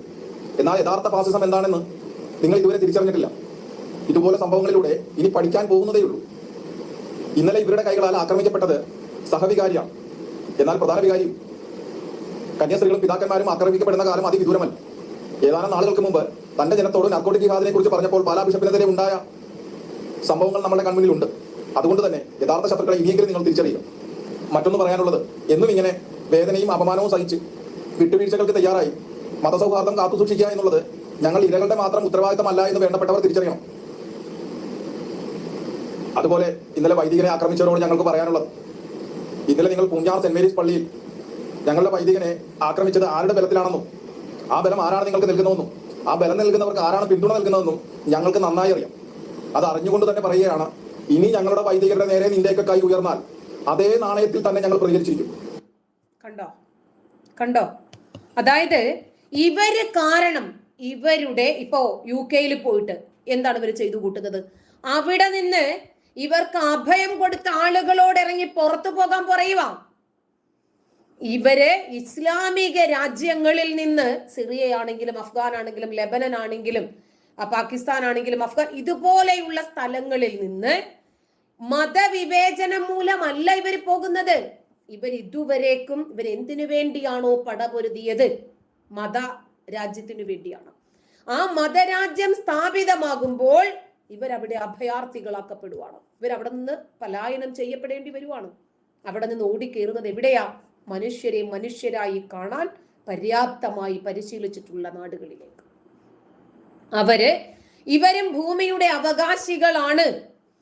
ഇവർക്കും ഈ മണ്ണിൽ സ്വസ്ഥമായും സ്വതന്ത്രമായും നിർഭയമായും ജീവിക്കാൻ അവകാശമുണ്ട് എന്ന് മനസ്സിലാക്കി ഇവർക്ക് ജീവിക്കാൻ പര്യാപ്തമായ ഒരു പരിതസ്ഥിതി ആ നാട്ടിൽ ഉണ്ടാക്കി കൊടുക്കുന്നു. അത് കിട്ടിക്കഴിഞ്ഞാൽ അടുത്ത അടി ഇവർക്ക് അഭയം കൊടുത്തവന്റെ പെരടിക്ക് വെട്ടലാണ് ഇവരുടെ രീതി. ഇതാണ് ഇവരുടെ യഥാർത്ഥ രീതി. ഇപ്പൊ ക്രിസ്ത്യാനികൾ കേരളക്കരയിൽ ഉണർന്ന് പ്രവർത്തിക്കാൻ തുടങ്ങി. അവര് പറയുന്നു, ഇനി എങ്ങാനും ഒരിക്കൽ കൂടി ക്രിസ്ത്യാനികളുടെയോ ഹിന്ദുക്കളുടെയോ നേരെ നിങ്ങൾ നിങ്ങളുടെ മതവുമായി തിരിഞ്ഞിട്ടുണ്ടെങ്കിൽ ഞങ്ങളും ഉണർന്ന് പ്രവർത്തിക്കും. അങ്ങനെ വരുമ്പോൾ ഒരിക്കലും നമ്മുടെ നാട്ടിൽ സമാധാനം ഉണ്ടാകില്ല. എന്നും കലുഷിതമായ സാഹചര്യങ്ങൾ മാത്രമായിരിക്കും ഉണ്ടാകുന്നത്. ഇവരവരെയും അവരിവിടെയും. ഇതാണ് സംഭവിക്കുന്നത്. ഇവര് വലിയ ബുദ്ധിമുട്ടാണ് കേട്ടാ. കാരണം ഒരു 5 വിവരമില്ല, അനാവശ്യങ്ങൾ മാത്രം പറഞ്ഞിട്ടാണ് കയറി വരുന്നത്. സീനത്ത് കുറെ താത്തമാര് വന്നിട്ടുണ്ട് ഇന്ന്. ഇവളുമാർക്കറിയില്ല, ഇവളുമാര് ചത്ത് മലച്ചവിടെ എത്തിക്കഴിഞ്ഞാൽ ഭർത്താവിന്റെ 72 ഹൂറി പെണ്ണുങ്ങളിൽ 73ാമതൊരു സ്ഥാനം കിട്ടിയാൽ ഇവളുമാർക്ക് എന്താണ് അവിടെ ഉള്ളത്? ഇവളുമാർ എന്തിനു വേണ്ടിയാണ് നമസ്കരിക്കുന്നതും അപ്പിക്കുപ്പായത്തിനകത്ത് ഇറങ്ങുന്നതും ഇങ്ങനെ എന്നെ വന്ന് പുലഭ്യം പറയുന്നതും എന്തിനു വേണ്ടിയാണ്? ചത്തുമലച്ചവിടെ എത്തിക്കഴിഞ്ഞാൽ കള്ളിന്റെ നദിക്കകത്ത് മുങ്ങാനോ? കള്ളിന്റെ പൊയ ഈ പുഴയിൽ നീന്തി തുടിക്കുന്നതിന് വേണ്ടിയാണോ? അതോ 72 ഹൂറികളുടെ മാറിടം കണ്ടിട്ടാണോ ഇവളുമാർ ഉച്ചയും കുത്തി മറിയുന്നത്? ഇവളുമാർക്ക് എന്തറിഞ്ഞിട്ടാ? ഇസ്ലാം എന്താണെന്ന് അറിയാമോ? മര്യാദയ്ക്ക് ഖുർആനിലെ ഒരു അധ്യായം പോലും അക്ഷരത്തെറ്റില്ലാതെ ഒന്ന് പാരായണം ചെയ്യാനോ അതിന്റെ അർത്ഥം ഒന്ന് മനസ്സിലാക്കാനോ പോലും സാധിക്കാത്ത ഇവളുമാർക്ക് ഏത് രൂപത്തിൽ ബോധമുണ്ടാക്കി കൊടുക്കാനാ? അതുകൊണ്ടാണ് ഇവളുമാർക്ക് ബോധമുണ്ടാക്കി കൊടുക്കണം എന്ന് എനിക്ക് യാതൊരു താല്പര്യവുമില്ല. മറിച്ച് ചിന്തിക്കാൻ സാധിക്കണം. ഇവിടെ ഹിന്ദുക്കൾക്കും ക്രിസ്ത്യാനികൾക്കും അതുപോലെ മതമില്ലാത്ത ആളുകൾക്കും ഇവിടെ നിർഭയം ജീവിച്ച് മുന്നോട്ട് പോകണമെങ്കിൽ നമുക്ക് സാധിക്കണം. ഫാത്തിമ തബ്ഷീറ, എനിക്കറിയാം. എന്താ നിനക്കറിയേണ്ടത്? ചോദിക്ക്. റാഫി പൂമോളെന്ന് ഉമ്മ വിളിക്കട്ടോ. കണ്ടില്ലേ എന്തുകൊണ്ടാണ് ഈ മതവും ഈ ആശയവും ഈ ദർശനങ്ങളും വിമർശിക്കപ്പെടുന്നതെന്നും എന്തുകൊണ്ടാണ് ഈ പ്രവാചകനെ നമ്മൾ പറയേണ്ടി വരുന്നതെന്നും നിങ്ങൾക്ക് ഇപ്പൊ മനസ്സിലായില്ലേ? ഇവരുടെ ബേസ് അങ്ങനെയാണ്. ഇപ്പൊ ഇത്രയും പറഞ്ഞിട്ട് പോലും വീണ്ടും വന്നിട്ട് ഡാഷ് മോളെ എന്ന് വിളിക്കണമെങ്കിൽ ഇവരുടെ വിവരം എത്രയാ? അപ്പൊ ഷിഫാന തുണി പൊക്കി നോക്ക്, നിനക്കുമുണ്ടത്. നിങ്ങൾ ഈ ഇന്നത്തെ കമന്റ് ബോക്സ് നിങ്ങളൊന്ന് നോക്കണേ, ഒന്ന് നോക്കിയാൽ മതി. നിങ്ങൾക്ക് മനസ്സിലാകും ഇവരെ എന്തുകൊണ്ടാണ് ഇങ്ങനെ പറയുന്നത് എന്ന്, എന്തുകൊണ്ടാണ് ഇവരുടെ വിവരം ഇങ്ങനെ ആകുന്നത് എന്ന്. യൂനിസ് ചോദിക്കുകയാണ് നിങ്ങളുടെ മതം ഏതാണ്? ഇവരോടൊക്കെ എന്ത് മറുപടിയാണ് പറയേണ്ടത്? ഇനി നോക്കിക്കോ, ഇവര് ചെന്ന് കയറുന്ന ഇടങ്ങള് ഇവർ ഏത് രൂപത്തിലാണ് ആക്കുന്നതെന്ന് നോക്കിക്കോ. റോം കീഴടക്കുമെന്ന് പ്രഖ്യാപിച്ച് ജെറുസലേമിലെ ടെമ്പിൾ മൗണ്ടിൽ ഒത്തുകൂടിയ തീവ്ര പലസ്തീനിയൻ ഇസ്ലാമിസ്റ്റുകളുടെ വീഡിയോ പുറത്ത്. അലക്സ മോസ്കിന് മുന്നിൽ നടന്ന റാലിക്കിടെ മുഴങ്ങിയ മുദ്രാവാക്യങ്ങളാണ് ഇപ്പോൾ വൈറലാകുന്നത്. പലസ്തീനികളുടെ പ്രകടനത്തിലെ മുദ്രാവാക്യങ്ങൾ കേട്ട് ഞെട്ടിത്തരിച്ചിരിക്കുകയാണ് ലോകം. തങ്ങളുടെ യഥാർത്ഥ ശത്രു ഇസ്രായേലല്ല ക്രിസ്ത്യാനിറ്റിയാണ് എന്ന് ഉറക്കെ പ്രഖ്യാപിക്കുകയാണ് ഈ പലസ്തീനുകൾ. ഖിലാഫത്ത് വഴിയും അധികാരത്തിന്റെ ഏകീകരണം വഴിയും റോമിന്റെ നാശം ഞങ്ങൾ സാധ്യമാക്കും എന്നത് തീർച്ചയാണെന്ന് തക്ബീർ വിളികളോടെ വലിയൊരു ജനക്കൂട്ടം ഉച്ചത്തിൽ ഏറ്റുപറയുന്നത് വീഡിയോയിൽ വ്യക്തമാണ്.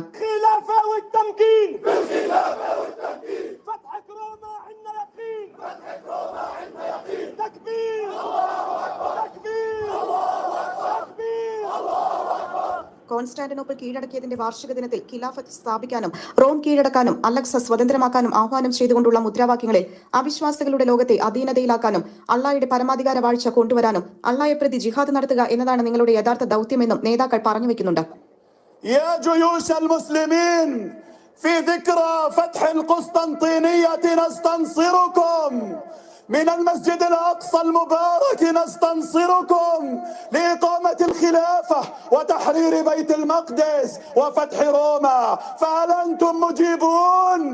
فهل أنتم ملبون؟ يا خير أجناد الأرض، أنتم جنود الإسلام وأمة الإسلام. عملكم الأصيل هو الجهاد في سبيل الله لجعل كلمة الذين كفروا السفلى وكلمة الله هي العليا. ഇതിനു മുൻപ് ഹമാസ് തീവ്രവാദ സംഘടനയുടെ ബുദ്ധികേന്ദ്രമായ മഹ്മൂദ് അൽ സഹറും ഇതേ കാര്യം ഉറപ്പിച്ച് പറഞ്ഞിരുന്നു. ലോകം ഇസ്ലാമിക ഭരണത്തിന് കീഴിൽ കൊണ്ടുവരുന്നതിനുള്ള ശ്രമങ്ങളുടെ ആദ്യ ലക്ഷ്യം മാത്രമാണ് ഇസ്രായേലിനെ ഇല്ലാതാക്കലെന്നായിരുന്നു ഹമാസിന്റെ ഉന്നത നേതാവിന്റെ വെളിപ്പെടുത്തൽ. സയനിസ്റ്റുകളും ക്രൈസ്തവരും ഉൾപ്പെടെയുള്ളവർ ഇല്ലാത്ത പുതിയ ലോകക്രമമാണ് തങ്ങളുടെ ലക്ഷ്യമെന്നുമാണ് മഹ്മൂദ് അൽ സഹർ പ്രഖ്യാപിച്ചത്.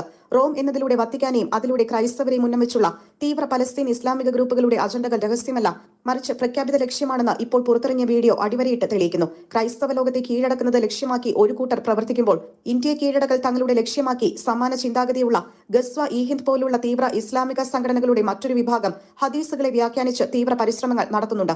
സ്ഥാപിത ലക്ഷ്യങ്ങളോടെ ലോകത്തും രാജ്യത്തും നടന്നുകൊണ്ടിരിക്കുന്ന തീവ്രവാദ പ്രവർത്തനങ്ങൾക്ക് ഒരേ മുഖവും ഒരേ ലക്ഷ്യവുമാണ് ഉള്ളതെന്ന് അരക്കിട്ടുറപ്പിക്കുകയാണ് ഈ വെല്ലുവിളികൾ.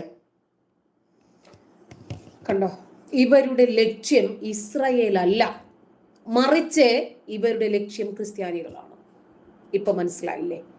ഇപ്പോൾ ഇസ്രായേലും ഹമാസും തമ്മിലുള്ള യുദ്ധം തന്നെ നമ്മൾ എടുത്താൽ ലെബനനിൽ നിന്ന് ഹിസ്ബുള്ള, യമൻ അവിടെ നിന്ന് ഹൂതികൾ, യമൻ സൈന്യം, സിറിയയിൽ നിന്ന് ഐസിസ്, പിന്നെ തുർക്കി, ഇറാൻ, സൗദി അറേബ്യ, ഖത്തർ, ഇവരൊക്കെ ആർക്ക് വേണ്ടി നിൽക്കുമെന്നാണ് നിങ്ങൾ വിചാരിക്കുന്നത്?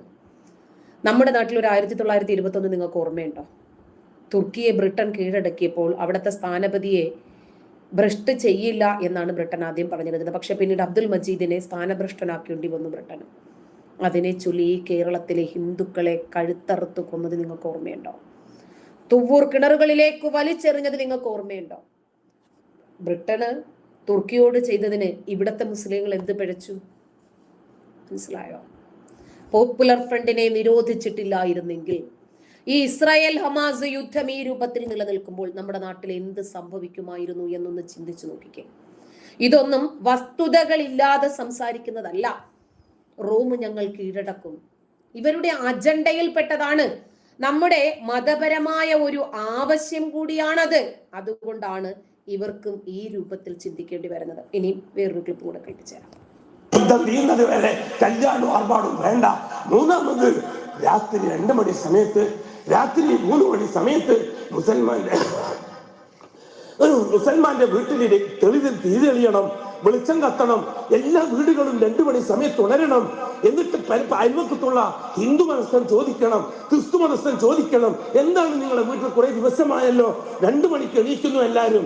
അതെ, യൻസിലുല്ലാഹു തബാറക വ തആല ഫിസ് സമാഇ ദുനിയ, ഒന്നാം ആകാശത്തിൽ എന്റെ റബ്ബ് ഒന്നാം ആകാശത്തിൽ ഇറങ്ങും രാത്രി 2 മണി സമയത്ത്. ഫലസ്തീനിലെ ചോര തുപ്പുന്ന മക്കളുടെ കാര്യത്തിൽ എൻ്റെ അള്ളാഹിനോട് ഞങ്ങൾ കരയുകയായിരുന്നു, ഞങ്ങളെ മക്കളും കരയുകയായിരുന്നു, ഞങ്ങളെ ഭാര്യ കരയുകയായിരുന്നു. പറയിപ്പിക്കായിരുന്നില്ലേ സമുദായമേ? അതല്ലേ പ്രവാചകന്മാർ പഠിപ്പിച്ച ഏറ്റവും വലിയ ബോംബ്? അതല്ലേ പ്രവാചകന്മാർ പഠിപ്പിച്ച ഏറ്റവും വലിയ മിസൈൽ? സാധിച്ചോ നമ്മളെ കൊണ്ട്? പള്ളി കമ്മിറ്റി പ്രസിഡന്റും സെക്രട്ടറിയും, ജമാഅത്ത് കമ്മിറ്റി പ്രസിഡന്റും സെക്രട്ടറിയും, സംഘടനാ കമ്മിറ്റി പ്രസിഡന്റും സെക്രട്ടറിയും 50,000 പേരടങ്ങുന്ന ആർഭാട കല്യാണത്തിൽ മുമ്പിലത്തെ സീറ്റിരുന്നിട്ട് ബിരിയാണി തിന്നില്ല, ഒരു ഉളുപ്പുമില്ലാതെ. മാപ്പാക്കട്ടെ അല്ലാഹു തആല ഈ സമുദായത്തിന്. ഈ നില തുടരുന്ന പക്ഷം രൂക്ഷമായ പ്രശ്നങ്ങൾ ഈ പുതിയ നൂറ്റാണ്ടിൽ വരാനാണ് സാധ്യത. മുസ്ലിം ഉമ്മത്ത് ഏറ്റവും പെട്ടെന്ന് ഉണർന്നില്ലെങ്കിൽ ഷഹാദത്തിൽ. ആലോചിച്ച് നോക്കിയേ, കണ്ടോ? ഇപ്പോഴും തെറിവിളികൾ കൊണ്ട് അഭിഷേകമാണ്. എന്താണെന്നറിയാമോ? ഇസ്രായേലിന് വേണ്ടി പറഞ്ഞില്ലേ? ഇസ്രായേലിന് വേണ്ടി പറഞ്ഞില്ലേ? പലസ്തീനിലെ സാധാരണ ജനങ്ങൾക്കെതിരല്ല നമ്മൾ ആരും. ഷാസ് ഏതോ പട്ടിക്കുണ്ടായതാണെന്ന് തോന്നുന്നു, നായിനെയും കൂടി അപമാനിക്കുകയാണല്ലോ ഇവനൊക്കെ. ഞാനിത് നോക്കരുത് എന്ന് വിചാരിച്ചിട്ടാണ് ഈ വിഷയത്തിലേക്ക് വരുന്നത് കേട്ടോ. നിങ്ങൾ ഇന്നത്തെ കമന്റ് ബോക്സ് നോക്കിക്കുക, എത്രയാണ് ഞാൻ ഹിഡൺ ചെയ്തിരിക്കുന്നത്, എത്ര പേരെയാണ് ഞാൻ ഹൈഡ് ചെയ്ത് പറഞ്ഞു വിട്ടത് എന്നറിയാമോ? എന്നിട്ടും ഇവരൊക്കെ കയറി വരുന്നത് മൊത്തം തെറി വിളിച്ചിട്ടാ. വേറൊരു അനൂപ് ഒന്ന് ചോദിക്കുന്നുണ്ട്, ഞാനൊരു ഹിന്ദുവാണ്, എല്ലാ ഹിന്ദുക്കളും നല്ലവരാണോ എന്ന്. എല്ലാ ഹിന്ദുക്കളും നല്ലവരാണെന്ന് ആർക്കും അഭിപ്രായമില്ല. ഏതെങ്കിലും ഒരു ഹിന്ദുമതം സ്വീകരിക്കാത്തതിന്റെ പേരിൽ മുസ്ലിങ്ങളെ കൊല്ലണമെന്ന് പറഞ്ഞാൽ, ഇവിടെ ഹിന്ദു രാഷ്ട്രമാണ് വേണ്ടതെന്ന്, മുസ്ലിങ്ങൾ ഈ ലോകത്ത് ജീവിക്കണ്ട എന്നും പറഞ്ഞാൽ സ്വാഭാവികമായിട്ടും നമ്മൾ അവരെയും ഇതേ നാണയത്തിൽ തന്നെ പ്രതിരോധിക്കും. മനസ്സിലായ? അതായത് ഇപ്പോ രാത്രി നമ്മൾ വിളക്ക് തെളിക്കണ്ട, നമ്മള് ഇവിടെ നന്നാവൂലട്ടാ.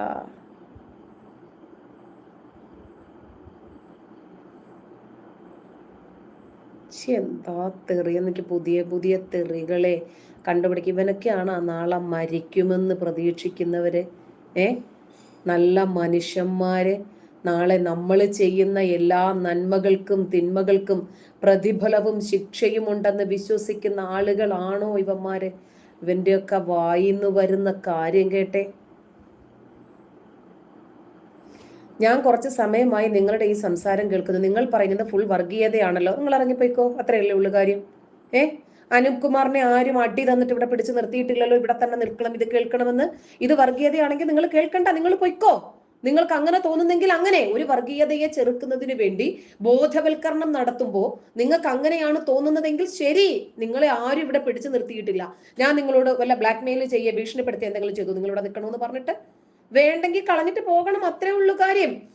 അപ്പോ ഇപ്പൊ മനസ്സിലായില്ലേ? അതായത് പലസ്തീനിലെ ജനങ്ങൾക്ക് ഇത്തരം ഒരു ബുദ്ധിമുട്ട് വരുത്തി വെച്ചത് ആരാണെന്ന് നമുക്കറിയാം.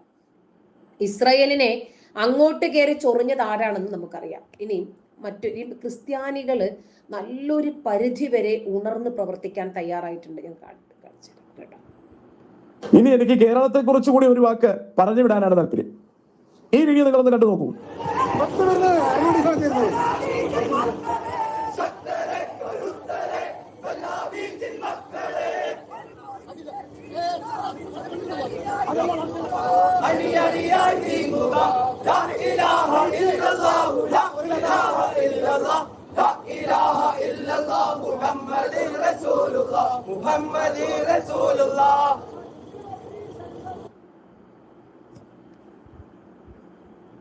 കണ്ട,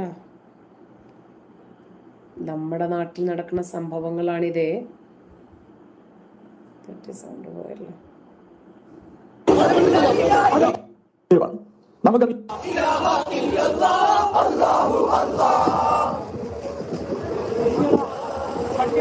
ഇത് കഴിഞ്ഞ ചില ദിവസങ്ങൾക്ക് മുമ്പ് ടിക്ടോക്കിൽ കിട്ടിയ ഒരു വീഡിയോ ആണ്.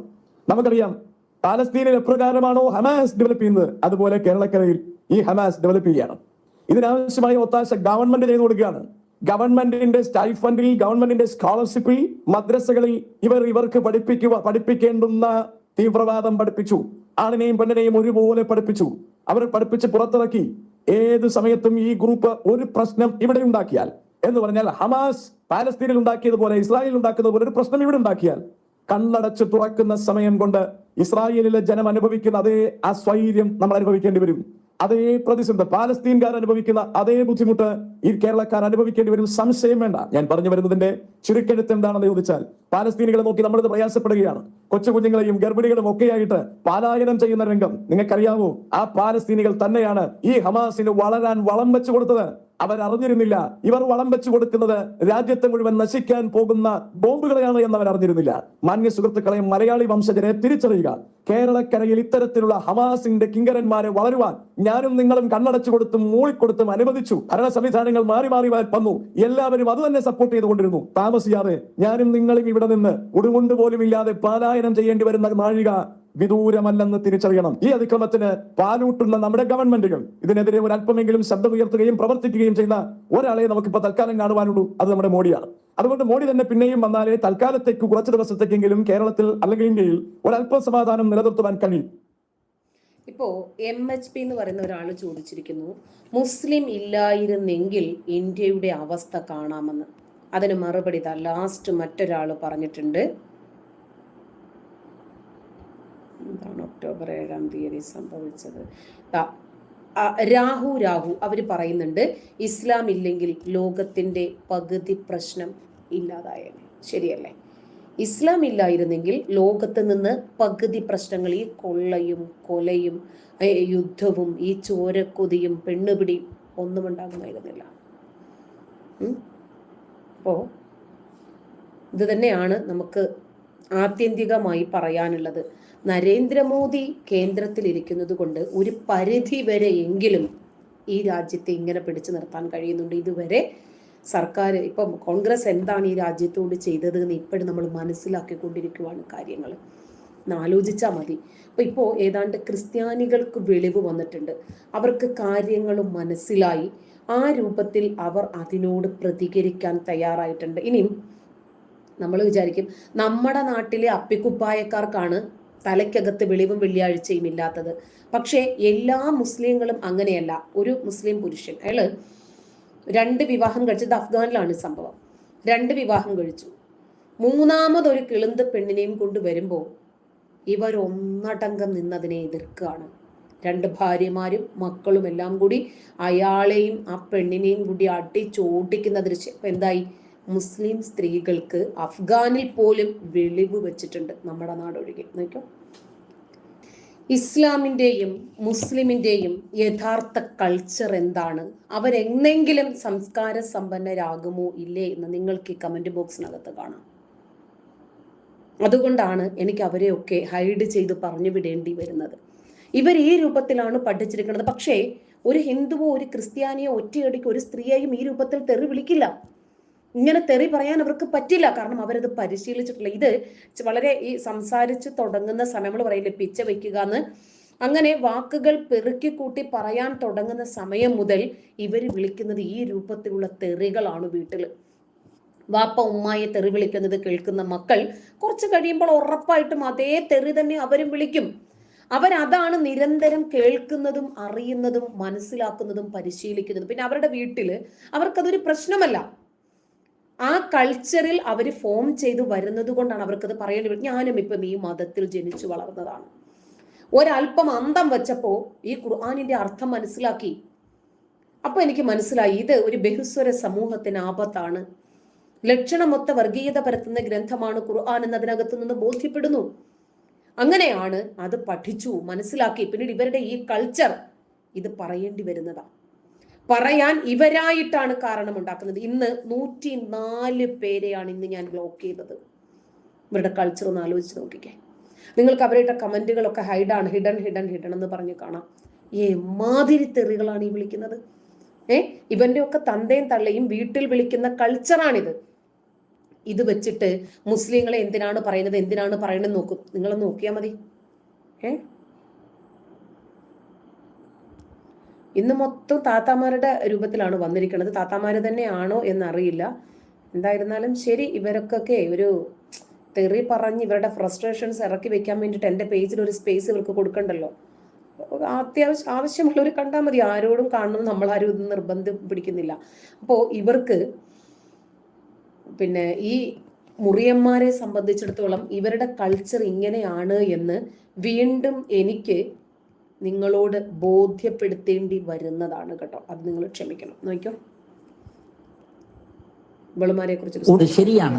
നിസ്സരണക്ക് ഭാര്യയെ തല്ലാൻ ഇസ്ലാം പറയുന്നുണ്ടോ? ശരിയാണ്. നിസ്സരണക്കേട് കാണിക്കുന്ന ഭാര്യമാരെ തല്ലാൻ ഇസ്ലാം അനുവദിക്കുന്നുണ്ട്. പരിശുദ്ധ ഖുർആനിലെ 4-ാം അധ്യായം സൂറത്തു നിസായിലെ 34-ാമത്തെ വചനത്തിൽ അത് നമുക്ക് കാണാൻ സാധിക്കും. അദ്ദേഹം പോകരുത് എന്ന് പറയുന്ന സ്ഥലത്ത് അവൾ പോവുക, കിടപ്പറയിൽ അദ്ദേഹത്തിന്റെ ആവശ്യങ്ങൾക്ക് വഴങ്ങിക്കൊടുക്കാതിരിക്കുക, ഭർത്താവിന്റെ മേലെയായി നിൽക്കുക, ഭർത്താവ് ഇങ്ങോട്ട് അല്ല മറിച്ച് ഭർത്താവിനെ അങ്ങോട്ട് ഭരിക്കുക. അങ്ങനെയാകുമ്പോൾ അവളിൽ നിന്ന് അനുസരണക്കേടുണ്ടാകുന്ന അവളെ നിങ്ങൾ തല്ലുകയും അവളെ ഇസ്ലാം തല്ലാൻ അനുവദിക്കുന്നത്. അഥവാ മാക്സിമം അനുവദിച്ചത് 10 തല്ല് മാത്രമാണ്. അങ്ങേയറ്റം അനുസരണക്കേട് കാണിക്കുന്ന ഭാര്യമാരെ തല്ലാൻ ഇസ്ലാം അനുവദിക്കുന്നുണ്ട്. പോരെ, ഭർത്താവിനെ അനുസരിച്ച് അങ്ങനെ ജീവിച്ചു പോകണം. അതല്ലെങ്കിൽ 10 അടി. ഈ 9 അടി അടിക്കും, 10ാമത്തെ അടി എപ്പോൾ അടിക്കണമെന്ന് ഞാൻ തീരുമാനിക്കും. നിങ്ങൾ പിന്നെ ടിക്ടോക്ക് അതുപോലെ ഇൻസ്റ്റഗ്രാം യൂട്യൂബ് പ്ലാറ്റ്ഫോം ഒക്കെ എടുത്ത് നോക്കിക്കേ. വ്ളോഗർമാർ അധികവും മുസ്ലിം സ്ത്രീകളും പുരുഷന്മാരുമാണ്. എന്തുകൊണ്ടാണെന്നറിയാമോ? അവർക്ക് സ്വാതന്ത്ര്യം കിട്ടി സോഷ്യൽ മീഡിയയിലൂടെ. ജൂതനുണ്ടാക്കിയ മീഡിയയിലൂടെ അവർക്ക് അവരുടെ കഴിവുകൾ തെളിയിക്കാൻ സാധിക്കുന്നത് കൊണ്ട് അവരൊരുപാട് വ്ലോഗുകൾ ചെയ്യുന്നു, ജനങ്ങളെ അതിലേക്ക് ആകർഷിപ്പിക്കുന്നു. അവർക്ക് ഈ ഖുർആനും ഹദീസും ഇസ്ലാം ഇതൊന്നും അവർക്ക് വലിയ പരിചയവുമില്ല, അവർക്ക് താല്പര്യവുമില്ല. എന്നാൽ ഈ അപ്പിക്കുപ്പായവും ഇട്ടുകൊണ്ട് നടക്കുന്നവളുമാരുണ്ടല്ലോ, നോക്കായിരിക്കും. എല്ലാവരും അല്ല കേട്ടാ. ഇത് ഏറെ രസകരമായ വസ്തുത ഈ മുസ്ലിങ്ങൾ മാത്രമല്ല. ഇപ്പൊ നമ്മൾ കണ്ടല്ലോ TN പ്രതാപൻ 8 നിലയിൽ പൊട്ടയും ചെയ്തു. അപ്പോൾ ഈ പ്രതാപനെ പോലെയുള്ള ആളുകളൊക്കെ എന്തുകൊണ്ടാണ് ഈ മതത്തെ ഇങ്ങനെ പൊക്കി പറയേണ്ടി വരുന്നത് എന്ന് കേട്ടോ. അതൊക്കെ പോട്ടെ, ഒരു ബാങ്ക് വിളിയുണ്ട്, സഹിക്കാൻ കഴിയില്ല കേട്ടോ. അല്ലാഹു അക്ബർ, അല്ലാഹു അക്ബർ, അല്ലാഹു അക്ബർ, അല്ലാഹു അക്ബർ. അശ്ഹദു അൻ ലാ ഇലാഹ ഇല്ലല്ലാഹ്,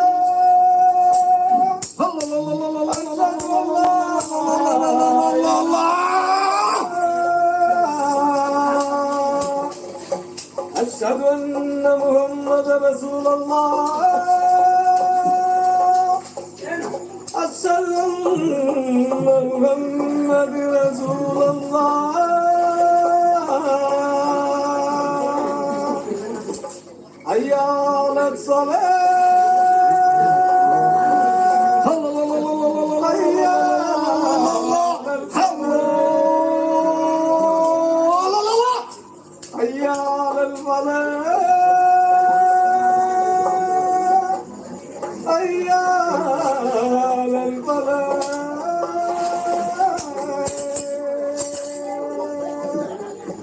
അല്ലാഹു അക്ബർ, അല്ലാഹു അക്ബർ, ലാ ഇലാഹ ഇല്ലല്ലാഹ്, അല്ലാഹ്.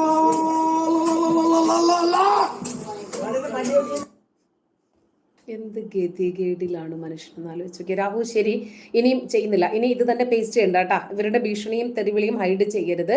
അവരുടെ ഖുർആൻ പഠനത്തിന്റെയും മദ്രസ പഠനത്തിന്റെയും ഇസ്ലാമിന്റെയും സംസ്കാരം മറ്റുള്ളവർ കാണട്ടെ. ശരി, ഓക്കെ, ഇനി കോപ്പി പേസ്റ്റ് ചെയ്യണ്ട. ഞാനത് ഇനിയും ഹൈഡ് ചെയ്യുന്നില്ല.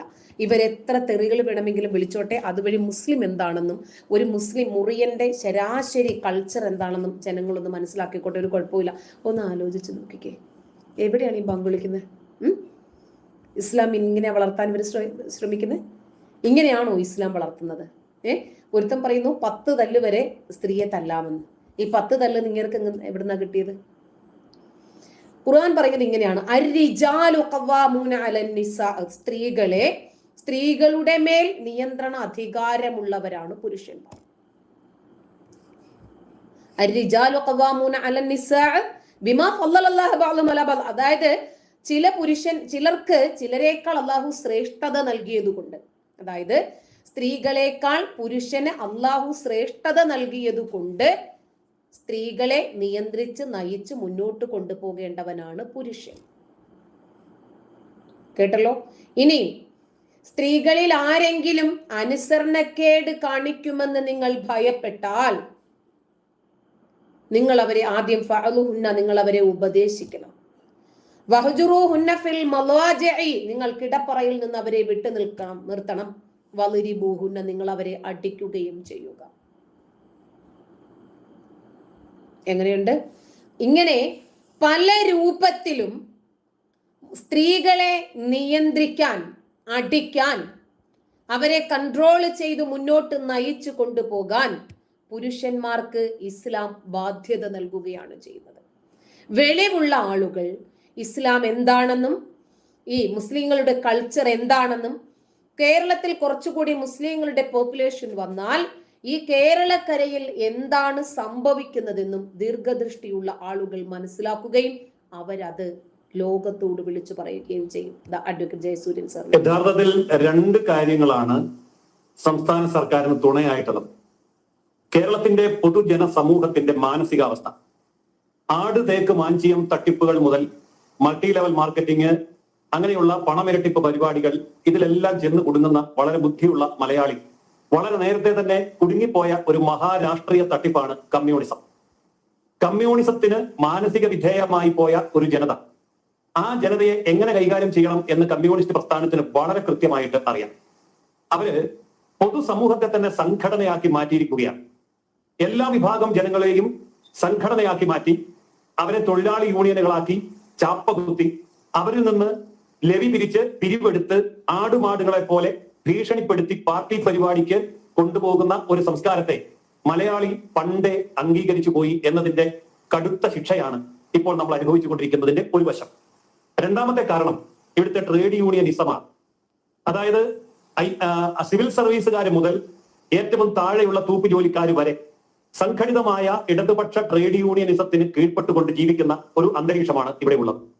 ഖജനാവിലെ പണം വളരെ വിദഗ്ധമായി വിനിയോഗിച്ചുകൊണ്ട് ഇവിടുത്തെ മീഡിയയുടെ മുഴുവൻ കുത്തകയും സ്വന്തമാക്കി വെക്കുന്ന മറ്റൊരു നയം. ബുദ്ധിജീവികൾ, സാംസ്കാരിക നായകന്മാർ എന്ന് തുടങ്ങി പത്രപ്രവർത്തകർ വരെയുള്ളവരുടെ ഇടയിൽ കമ്മ്യൂണിസ്റ്റ് പ്രസ്ഥാനം സാമ്പത്തികവും പദവിയും മറ്റു കാര്യങ്ങളും കൊടുത്തുകൊണ്ട് വളർത്തുന്ന സ്വാധീനം, ഇങ്ങനെ കേരളീയ സമൂഹത്തെ എല്ലാ വശത്തു നിന്നും വരിഞ്ഞു മുറുക്കിയ ഒരു ബൗദ്ധിക സാമ്പത്തിക അടിമത്തത്തിന്റെ തടവറയിലാണ് കേരളീയ സമൂഹം. സത്യത്തിൽ മലയാളിക്ക് അറിയാം നമ്മൾ പോകുന്നത് അപകടത്തിലേക്കാണ് എന്ന്. പക്ഷെ നിശബ്ദനാക്കപ്പെട്ടിരിക്കുകയാണ്. പ്രതികരിക്കാനാവില്ല. പ്രതികരിച്ചാൽ സർക്കാർ പിണങ്ങും, പ്രതികരിച്ചാൽ ട്രേഡ് യൂണിയൻ പിണങ്ങും, പ്രതികരിച്ചാൽ മാധ്യമങ്ങൾ അവരെ സംഘി എന്ന് ചാപ്പകുത്തും, സാഹിത്യ സാംസ്കാരിക നായകന്മാർ ഒറ്റക്കെട്ടായി ഗവൺമെന്റിന് പിന്തുണ കൊടുക്കും. ഇങ്ങനെയൊക്കെയുള്ള ഒരു ദൂഷിത സമൂഹത്തിൽ പെട്ടുപോയിരിക്കുകയാണ് മലയാളി. അതിന്റെ ദുരന്ത ഫലങ്ങളാണ് നമ്മൾ ഇന്ന് അനുഭവിച്ചുകൊണ്ടിരിക്കുന്നത്. അതൊരു മേഖലയിലല്ല, കാർഷിക മേഖലയിൽ നിന്നല്ല, സകല മേഖലകളിലും നമ്മൾ ഇത് നേരിടുകയാണ്. എത്രമാത്രം അപഹാസ്യമായിട്ടുള്ള ഒരു സംസ്ഥാനമായിട്ടാണ് നമ്മൾ ഇന്ന് തകർന്നു വീണിരിക്കുന്നത്. മറ്റെല്ലാ സംസ്ഥാനങ്ങളുടെയും വരുമാന മാർഗം എന്താണ് എന്ന് ചോദിക്കുമ്പോൾ അവർക്ക് പറയാനുണ്ട്, ഞങ്ങളുടെ വരുമാനം കൃഷിയാണ്, ഞങ്ങളുടെ വരുമാനം വ്യവസായമാണ്, ഞങ്ങളുടെ വരുമാനം ബിസിനസ്സാണ്, ഞങ്ങളുടെ വരുമാനം ടൂറിസമാണ് എന്നൊക്കെ പറയാനുള്ളപ്പോൾ കേരളത്തിൽ പറയാൻ കൊള്ളാവുന്ന വരുമാന മാർഗങ്ങളാണ് ഉള്ളത്. മദ്യപാനവും ചൂതുകളിയുമാണ് ഞങ്ങളുടെ പ്രധാന വരുമാന സ്രോതസ്. അതല്ല എങ്കിൽ പിന്നെ ഏറ്റവും വലിയ വരുമാന സ്രോതസ് കടമെടുക്കലാണ്. അപ്പൊ കടമെടുക്കുകയും മദ്യപാനത്തിലൂടെയും ചൂതുകളിയിലൂടെയും പണം ഉണ്ടാക്കുകയും ചെയ്യുന്ന ഒരു മനുഷ്യനെ സമൂഹത്തിൽ എങ്ങനെയാണ് നമ്മൾ വിശേഷിപ്പിക്കുക? നമ്മൾ എങ്ങനെയാണ് തിരിച്ചറിയുക? എന്നാൽ ഇതേ മദ്യപാനവും ഇതേ ചൂതുകളിയും ഇതേ കടം വാങ്ങലും ഒരു ഗവൺമെന്റാണ് ചെയ്യുന്നതെങ്കിൽ ആ ഗവൺമെന്റിനെ നാം എങ്ങനെയാണ് വിളിക്കേണ്ടത്? എങ്ങനെയാണ് വിശേഷിപ്പിക്കേണ്ടത്? അപ്പോൾ അപ്രകാരമുള്ള ഒരു ഗവൺമെന്റ് ഒരു സമൂഹത്തെ മുഴുവൻ തടവറയിലിട്ടുകൊണ്ട് ഭരിക്കുകയാണ്. നമ്മൾ ഓർക്കണം, ഈ ലോകത്ത് 56 കമ്മ്യൂണിസ്റ്റ് രാജ്യങ്ങൾ ഉണ്ടായിരുന്നു. അതിൽ 51 കമ്മ്യൂണിസ്റ്റ് രാജ്യങ്ങളും പാടെ തകർന്നു വീണു, കമ്മ്യൂണിസത്തെ ദൂരെ വലിച്ചെറിഞ്ഞു. ഒരൊറ്റ കമ്മ്യൂണിസ്റ്റ് രാജ്യത്തെ കാണിക്കാൻ പറ്റുമോ സാമ്പത്തികമായി രക്ഷപ്പെട്ടു എന്ന് പറയാൻ? അപ്പോൾ ആ തരത്തിൽ ലോകം പരിത്യജിച്ചു കഴിഞ്ഞ കാലഹരണപ്പെട്ട ഒരു പ്രത്യയശാസ്ത്രത്തെ ഇന്നും വളരെ പ്രതീക്ഷയോടുകൂടി PR പ്രോഗ്രാമുകളിലൂടെ അവതരിപ്പിക്കുന്നതിന്റെ മിടുക്കുകൊണ്ട് മാത്രം അവശേഷിക്കുന്ന ഇന്ത്യയുടെ 1% മാത്രം ഭൂവിസ്തൃതി വരുന്ന കേരളത്തിൽ 2.5% ഇന്ത്യയുടെ ജനസംഖ്യയെ തടവിലിട്ടുകൊണ്ടാണ് ഇവിടുത്തെ ഭരണകൂടം ഈ കിരാതമായ ഭരണം നടത്തുന്നത്. ഇത് ജനങ്ങളോടൊന്ന് വിളിച്ചു പറയാൻ ധൈര്യമുള്ള വളരെ കുറച്ചാളുകളെ നമ്മുടെ സമൂഹത്തിലുള്ളൂ. എന്തുകൊണ്ടാണ് പറയാത്തത് എന്നറിയാമോ? എതിർഭാഗത്ത് പ്രധാനപ്പെട്ട വില്ലന്മാർ മതമായതുകൊണ്ട്. ഈ മതവിശ്വാസികൾ ഏത് രൂപത്തിലാണ് കടന്നാക്രമിക്കുന്നത് എന്ന് കണ്ടില്ലേ? ഒരാള് മതത്തെക്കുറിച്ച് പഠിച്ച് മനസ്സിലാക്കി അതിനെക്കുറിച്ച് എന്തെങ്കിലും അതിന്റെ ഒരു നെഗറ്റീവ് സൈഡ് പറഞ്ഞാൽ ഈ രൂപത്തിൽ ഇവര് പൊതിരെ വരികയാണ്, സംഘങ്ങളായി തെറി പറയാൻ. ഇങ്ങനെ പറയുമ്പോൾ നമ്മുടെ മതം തന്നെയാണ് വീണ്ടും പ്രതിസ്ഥാനത്താകുന്നത് എന്ന് ചിന്തിക്കാൻ മദ്രസ ബുദ്ധി കൊണ്ട് ഇവർക്ക് കഴിയുന്നില്ല. ഒരു മുഹമ്മദീയൻ എങ്ങനെയായിരിക്കും? ഒരു മുസ്ലിമിന്റെ കൾച്ചർ എന്തായിരിക്കും? ഒരാളെ കുറിച്ചിട്ടല്ല നമ്മൾ ഈ പറയുന്നത്. ഇന്ന് വന്ന ഏതാണ്ട് 420ഓളം കമന്റുകൾ നിങ്ങൾ കണ്ടിട്ടുണ്ടാകും. ഒക്കെയും തെറിവിളികളാണ്. എന്തിന്? ഇവരുടെ ഫ്രസ്ട്രേഷൻസ്, ഇവരുടെ സെക്ഷുവൽ ഫ്രസ്ട്രേഷൻസ് ആണ് ഒന്നാമത്. പിന്നെ ഞാനൊരു സ്ത്രീ ആയതുകൊണ്ട് ഒരു സ്ത്രീ ഇസ്ലാമിനെ കുറിച്ച് പറയുക എന്ന് പറഞ്ഞാൽ ഇവരെ സംബന്ധിച്ചിടത്തോളം മിണ്ടാൻ പറ്റില്ല, പിന്നെ സഹിക്കാൻ പറ്റില്ല. ഇവർക്ക് ഈ പറയുന്ന വസ്തുതകളെ അംഗീകരിക്കാൻ ഇവർക്ക് സാധിക്കാതെ പോകുന്നതിന്റെ കാരണവും ഇത് തന്നെയാണ്. പക്ഷേ നമ്മുടെ ശ്രമഫലമായി നല്ലൊരു വിഭാഗം ആളുകൾക്ക് വെളിവ് വെച്ചിട്ടുണ്ട്. അവർ ആ വെളിവ് വെച്ചിട്ട് അവരുടെ തന്നെ സമുദായത്തെ സംസ്കരിക്കാൻ ശ്രമിക്കുന്നുണ്ട്. ഞങ്ങളുടെ പള്ളികളിൽ എന്താണ് പഠിപ്പിക്കേണ്ടത്, വേദപാഠം പഠിപ്പിക്കേണ്ടത്, കുർബാന ചെല്ലേണ്ടത്, സിനിമ കാണിക്കേണ്ടത്, എന്താണ് ചെയ്യേണ്ടതെന്ന് തീരുമാനിക്കുന്നത് ബിഷപ്പാണ്. ഈ കേരളത്തിലെ പള്ളികൾ ഇവിടുത്തെ പഴയ ഹിന്ദു രാജാക്കന്മാരും നാടുവാഴികളും ദാനം ചെയ്തതും ഞങ്ങൾ അധ്വാനിച്ചുണ്ടാക്കിയതുമായ സ്ഥലത്ത് ഞങ്ങളുടെ കാരണവന്മാർ ഈ 2000 വർഷം കൊണ്ട് കെട്ടിപ്പടുത്തതാണ്. വളരെ കൃത്യമായിട്ട് പറയുന്നു. വി ഡി സതീശന്റെയോ അദ്ദേഹത്തിന്റെ അനുയായികളുടെയോ തന്തയുടെ വകയല്ല കേരളത്തിലെ പള്ളികൾ. അവിടെ എന്ത് ചെയ്യണമെന്ന് ഞങ്ങളുടെ ബിഷപ്പ് തീരുമാനിക്കും. അതിനെ എതിർക്കാൻ കേരളത്തിലെ കോൺഗ്രസിനോ UDF-നോ ശക്തി ഉണ്ടെങ്കിൽ വെല്ലുവിളിക്കുന്നു. ധൈര്യമുണ്ടെങ്കിലും ഇറങ്ങി നോക്ക്. അതായത് കേരളത്തിലെ പള്ളിയിൽ എന്ത് ചെയ്യണമെന്ന് ഇവിടുത്തെ ക്രിസ്ത്യാനികളും ബിഷപ്പും തീരുമാനിക്കും. ഒന്നുകൂടെ ഉറപ്പിച്ച് പറയുന്നു, PD സതീശന്റെ തന്തയുടെ വകയല്ല പള്ളികൾ. അവിടുത്തെ ഒരു കാര്യത്തെപ്പറ്റി അയാൾക്ക് അഭിപ്രായം പറയേണ്ട ആവശ്യമില്ല. അയാൾക്ക് എന്തെങ്കിലും ഗ്രീവൻസ് ഉണ്ടെങ്കിൽ നിയമപരമായിട്ട് അയാൾക്ക് നേരിടാം. അയാൾക്ക് എന്തെങ്കിലും ഗ്രീവൻസ് അക്കാര്യത്തിലുണ്ടെങ്കിൽ. ഇയാൾ ഞങ്ങളുടെ പാലാ ബിഷപ്പിനെ ഒന്ന് അറസ്റ്റ് ചെയ്യാൻ ശ്രമിച്ചതാ. ഈ സതീശൻ പല അറസ്റ്റ് ചെയ്യാൻ ശ്രമിച്ചതാ, അത് നടന്നില്ല. ആദ്യമായിട്ട് സതീശനും പാർട്ടിയും മനസ്സിലാക്കുക, അമിത്ഷാ ഭരിക്കുന്ന ഹിന്ദുസ്ഥാനിലാണ് ഈ പള്ളി ഇരിക്കുന്നത്. അമിത്ഷാ ആഭ്യന്തരമന്ത്രിയായിട്ടിരിക്കുന്ന നരേന്ദ്രമോദി ഭരിക്കുന്ന ഹിന്ദുസ്ഥാനിലാണ് ഈ പള്ളി ഇരിക്കുന്നത്. അവിടെ എന്ത് ചെയ്യണമെന്ന് ഞങ്ങളുടെ ബിഷപ്പ് തീരുമാനിക്കും. ഇവിടുത്തെ ഹിന്ദു സമൂഹത്തിനും ഇവിടുത്തെ ഹിന്ദു രാഷ്ട്രത്തിനും സമാധാനമായിട്ട് ഇരിക്കുന്നിടത്തോളം കാലം അവരുടെ പിന്തുണയോടെ ചെയ്യേണ്ട കാര്യങ്ങൾ കൃത്യമായിട്ട് ഞങ്ങൾ ചെയ്യും. അതേ സംബന്ധിച്ച് സതീശന്റെ 20 സ്ഥാനാർത്ഥികളും വേവലാതിപ്പെടുവൊന്നും വേണ്ട. സതീശന്റെ 20 സ്ഥാനാർത്ഥികളെ എങ്ങനെ ഹാൻഡിൽ ചെയ്യണമെന്ന് കൃത്യമായിട്ട് ഇവിടുത്തെ ക്രിസ്ത്യാനിയും പള്ളിയും തീരുമാനിച്ചിട്ടുണ്ട്. അതുകൊണ്ട് ഇവിടെ കേരളത്തിൽ നടന്നിട്ടുള്ള ലവ് ജിഹാദിൽ എല്ലാവരും പ്രതിസ്ഥാനത്ത് നിർത്തുന്നത് നാച്ചുറലി ഇടതുമാരോ അല്ലെ ഇടതു മുന്നണിയാണ്. ഇതിന്റെ സത്യം അങ്ങനെയല്ല, അത് സഭയ്ക്കും അറിയാം. കാരണം ഈ ലവ് ജിഹാദും ഇതുപോലത്തെ പരിപാടികളുടെ എല്ലാം തലതൊട്ടപ്പന്മാർ ഇതിനെല്ലാം പിന്തുണ കൊടുത്തിരിക്കുന്നതും ഇവിടുത്തെ കോൺഗ്രസും UDF-ഉം ആണ്. ഇന്നലെ ഒരു പ്രകടന പത്രിക ഇറങ്ങി ഇവരുടെ നേതാവിന്റെ. സ്നേഹത്തിന്റെ കട തുറക്കും, സ്നേഹിക്കാനുള്ള അവകാശം കൊടുക്കും, ഈ ലവ് ജിഹാദിന് നിയമപരമായ പ്രാബല്യം കൊടുക്കുമെന്ന് കോൺഗ്രസ് എഴുതി വെച്ചിരിക്കുകയാണ് സൂത്രത്തിന് അതിന്റെ അകത്ത്. അപ്പൊ ഇത് അതുപോലെ സ്വർഗമോഹികൾക്ക് അംഗീകാരം കൊടുക്കും. ഇതൊക്കെയാണ് കോൺഗ്രസ് എഴുതി വെച്ചിരിക്കുന്നത്. അതുകൊണ്ട് കോൺഗ്രസുകാരോട് ഒരു കാര്യം പറയാം, നിങ്ങൾ ഇന്ദിരാഭവനിലെ കാര്യം നോക്കിയാൽ മതി. നിങ്ങൾ ഇന്ദിരാഭവനിലെ കാര്യം മാത്രം നോക്കിയാൽ മതി. ഇവിടുത്തെ പള്ളിയുടെ കാര്യം എന്താണെന്ന് ബിഷപ്പ് തീരുമാനിക്കും. ഒരു രീതിയിലുള്ള ഇന്റർഫിയറൻസും കോൺഗ്രസിന്റെ ഭാഗത്തു നിന്നുള്ള ഒരു ഇന്റർഫിയറൻസും ഞങ്ങൾ ടോളറേറ്റ് ചെയ്യില്ല. അത് നടക്കുന്നുമില്ല. അത് ആദ്യം മനസ്സിലാക്കിക്കൊള്ളാം. വെല്ലുവിളിക്കുന്നത് ഇതൊക്കെ എന്ത് അടിസ്ഥാനത്തിലാണ് കോൺഗ്രസും സതീശനും കൂടെ ഇറങ്ങി തിരിച്ചിരിക്കുന്നത്? ഇവരൊക്കെ ആരാണ് ഈ കോൺഗ്രസ്സുകാർ? ഞങ്ങൾ റബ്ബർ വെട്ടുമ്പോഴും കുരുമുളക് വിൽക്കുമ്പോഴും ഞങ്ങൾ എന്തെങ്കിലും ലാഭം ഉണ്ടാക്കുമ്പോൾ അതിന്റെയൊക്കെ ഞങ്ങളുടെ വീട്ടിൽ വന്ന് പിരിവ് വാങ്ങിച്ചുകൊണ്ടിരുന്നവന്മാരായി കോൺഗ്രസ്സുകാർ. അതായത് നമ്മുടെ ഇടുക്കി ഒരു പച്ച മലയാളത്തിൽ പറഞ്ഞു കഴിഞ്ഞാൽ വെറും എച്ചുകൾ വ്യക്തിമാരും ഇവിടെ പറയാണ് ഈ ബിഷപ്പ് ചെയ്തത് തെറ്റായി പോയി, പാലാ ബിഷപ്പ് ചെയ്തത് തെറ്റാണ്, ഇടുക്കി ബിഷപ്പ് ചെയ്തത് തെറ്റാണെന്ന്. എന്താണ് കോൺഗ്രസിനെ ഞങ്ങളൊരു പാർട്ടിയായിട്ട് പോലും കാണുന്നില്ല, ഒരു രാഷ്ട്രീയ പാർട്ടിയായിട്ട് പോലും കാണുന്നില്ല ഇതിനെ. കാരണം ഇവരുടെ വിചാരം ക്രിസ്ത്യാനിയെ പേടിപ്പിച്ചാൽ ക്രിസ്ത്യാനി അങ്ങ് പേടിച്ചോളും, ക്രിസ്ത്യാനിയെ വരട്ടിയാൽ ക്രിസ്ത്യാനി അങ്ങ് വരട്ടിക്കോളും, ബിഷപ്പ് കൂട്ടിക്കേറിക്കോളും എന്നൊക്കെയാണ്. അതൊന്നും അല്ല. ഇത് പാകിസ്ഥാന്റെ ചൈനയുടെ ഭാഗമൊന്നുമല്ല. ഈ കേരളം എന്ന് പറയുന്നത് ഹിന്ദുസ്ഥാന്റെ ഭാഗമാണ്. അതിന്റെ ആഭ്യന്തരമന്ത്രി ശ്രീ അമിത്ഷാജിയാണ്. ഒന്നുകൂടെ ഉറപ്പിച്ച് പറയുന്നു, പള്ളിയുടെ മേത്തുള്ള ഒരു ഇന്റർഫിയറൻസിനും കോൺഗ്രസുകാരോ UDF-കാരോ ഇന്ത്യ അലയൻസുകാരോ ശ്രമിക്കേണ്ട ആവശ്യമില്ല. അത് കാരണം അത്രയ്ക്ക് വേദനാജനകമായ പ്രസ്താവനയാണ് ഈ കോൺഗ്രസിന്റെയും UDF-ന്റെയും ഭാഗത്തു നിന്നും കുറെ കാര്യങ്ങൾ ഉണ്ടാകുന്നത്. ഇവർ വിചാരിച്ചിരിക്കുന്നത്, കോൺഗ്രസ് വിചാരിച്ചിരിക്കുന്നത് ഇവരുടെ കൂടെ കുറെ ജിഹാദികളോ ആരൊക്കെയോ കൂടെ കൂടിയിട്ടുണ്ട്, ആ ഒത്തിരി അങ്ങോട്ട് ചെയ്തു കളയാൻ ക്രിസ്ത്യാനിറ്റി എന്നുള്ളതാണ്. അതിനൊക്കെ സംരക്ഷണം കൊടുക്കാൻ പറ്റിയ ഗവൺമെന്റാണ് കേന്ദ്രത്തിൽ ഇപ്പോൾ ഇരിക്കുന്നത്. കണ്ടല്ലോ, സെപ്റ്റംബർ 22, 2022 NIA വന്ന മെയിൻ പുള്ളികളെയൊക്കെ പൊക്കിക്കൊണ്ട് പോകുന്നത്. ഇവിടെ അവലും മല്ലൊരു കുന്തിരിക്കുമെന്ന് പറഞ്ഞ് എല്ലാവരും തട്ടിക്കളയുമെന്ന് പറഞ്ഞവരെ എല്ലാം പൊക്കിക്കൊണ്ട് പോകുന്നു. NIA പൊക്കിക്കൊണ്ട് പോകുന്നുണ്ടല്ലോ. ആർക്കെങ്കിലും ജാമ്യം കിട്ടിയോ? ഇല്ലല്ലോ. അപ്പൊ അതുകൊണ്ട് എന്താണ് ചെയ്യേണ്ടതെന്ന് കൃത്യമായിട്ട് അറിയാവുന്ന ആൾക്കാരാണ് ഇന്ത്യ ഭരിക്കുന്നത്. അതുകൊണ്ട് വിരട്ടും വിലപേശലും ഒന്നും ഇങ്ങോട്ട് വേണ്ട. കോൺഗ്രസിന് എന്തെങ്കിലും ജിഹാദി ഫണ്ടോ ടെറർ ഫണ്ടോ പാകിസ്ഥാൻ നോട്ടോ വല്ലതും കിട്ടിയിട്ടുണ്ടെങ്കിൽ അത് വെച്ച് ബിരിയാണിയൊക്കെ തിന്ന് കഴിഞ്ഞു കൊടുക്കുക. ജനങ്ങൾക്ക് വെളിവ് വെച്ചു, ജനങ്ങൾക്ക് ബോധം വെച്ചു. ക്രിസ്ത്യാനികൾക്കാണെങ്കിലും ഹിന്ദുക്കൾക്കാണെങ്കിലും മതേതരന്മാർക്കാണെങ്കിലും ഒക്കെ വെളിവ് വെച്ചു. അവരൊന്ന് മനസ്സിലാക്കുന്നു നമ്മുടെ രാജ്യം ആരുടെ കരങ്ങളിലാണ്. നമ്മൾ എന്തുകൊണ്ടാണ് ഇത്തരം വസ്തുതകൾ അറിയുകയും മനസ്സിലാക്കുകയും ചെയ്താൽ പോലും നിശബ്ദമായി നിൽക്കേണ്ടവരല്ല എന്നവർ മനസ്സിലാക്കുന്നു. അതുകൊണ്ട് നമ്മൾ ഇത്തരം കാര്യങ്ങളോട് നമ്മൾ കൃത്യമായ രൂപത്തിൽ പ്രതികരിക്കണമെന്ന് മനസ്സിലാക്കുന്നു. ഇത് ഞാൻ മാത്രമല്ല, ഒരുപാട് മുസ്ലിങ്ങൾ തന്നെ ഇസ്ലാമിനകത്ത് നിന്ന് ഇതിനെ പ്രതിരോധിക്കാൻ ശ്രമിക്കുന്നുണ്ട്. എന്താണ് ഈ മതത്തിൽ അടങ്ങിയിരിക്കുന്ന വസ്തുതകൾ, എന്താണ് ഇതിനകത്തെ ജനാധിപത്യ രാഹിത്യം, എന്താണ് ഇതിനകത്തെ സ്ത്രീ വിരുദ്ധതകൾ, എന്താണ് ഇതിനകത്തെ മാനവിക വിരുദ്ധതകൾ, എന്തുകൊണ്ടാണ് ഇതിനെ നമ്മൾ പ്രതിരോധിക്കേണ്ടത്, അവർ തന്നെ പറയുന്നുണ്ടത്. ഞാൻ ചരിത്രത്തിലെ ഒരു കൗതുകം നിറഞ്ഞ ഒരു ലേഖനം KN പണിക്കറിന്റെ വായിച്ചു. അദ്ദേഹം പറഞ്ഞത് മലപ്പുറത്ത് മാത്രമാണ് 1947 ആഗസ്റ്റ് 15 സ്വാതന്ത്ര്യ ദിനത്തിൽ പതാക ഉയർത്താത്തത്. അതിന്റെ കാരണം എന്താ പറയുക? രണ്ടാണ് കാരണം. ഒന്ന്, തലേന്ന് വരെ 10 മുഴം കത്തി കൊണ്ട് കുത്തി വാങ്ങും പാകിസ്ഥാൻ എന്ന് പറഞ്ഞവർക്ക് ഭൂരിപക്ഷം ഉണ്ടായിരുന്നത് കൊണ്ട് കൊടി ഉയർത്താൻ പേടി. നമ്പർ 2, കർഫ്യൂ നിലനിന്നിരുന്നു. രാമസിംഹനെ കൊന്നതിന്റെ പേരിൽ രാമസിംഹൻ എന്താ ചെയ്ത കേസ്? കിളിയമണ്ണിൽ ഉണ്ണിയിൽ എന്ന മനുഷ്യനും അദ്ദേഹത്തിന്റെ അനിയനും പോയിട്ട് കോഴിക്കോട് ആര്യസമാജത്തിൽ പോയിട്ട് ഹിന്ദുമതം ശരിയാണ് എന്ന് തോന്നിയപ്പോ അദ്ദേഹം ആ മതത്ത് പോയി ചേർന്നു. അദ്ദേഹത്തിന്റെ അനിയന് ഒരു ബ്രാഹ്മണ സ്ത്രീയെ, കമല അന്തർജനം എന്ന ബ്രാഹ്മണ സ്ത്രീയെ അവർ കല്യാണം കഴിച്ചു കൊടുത്തു.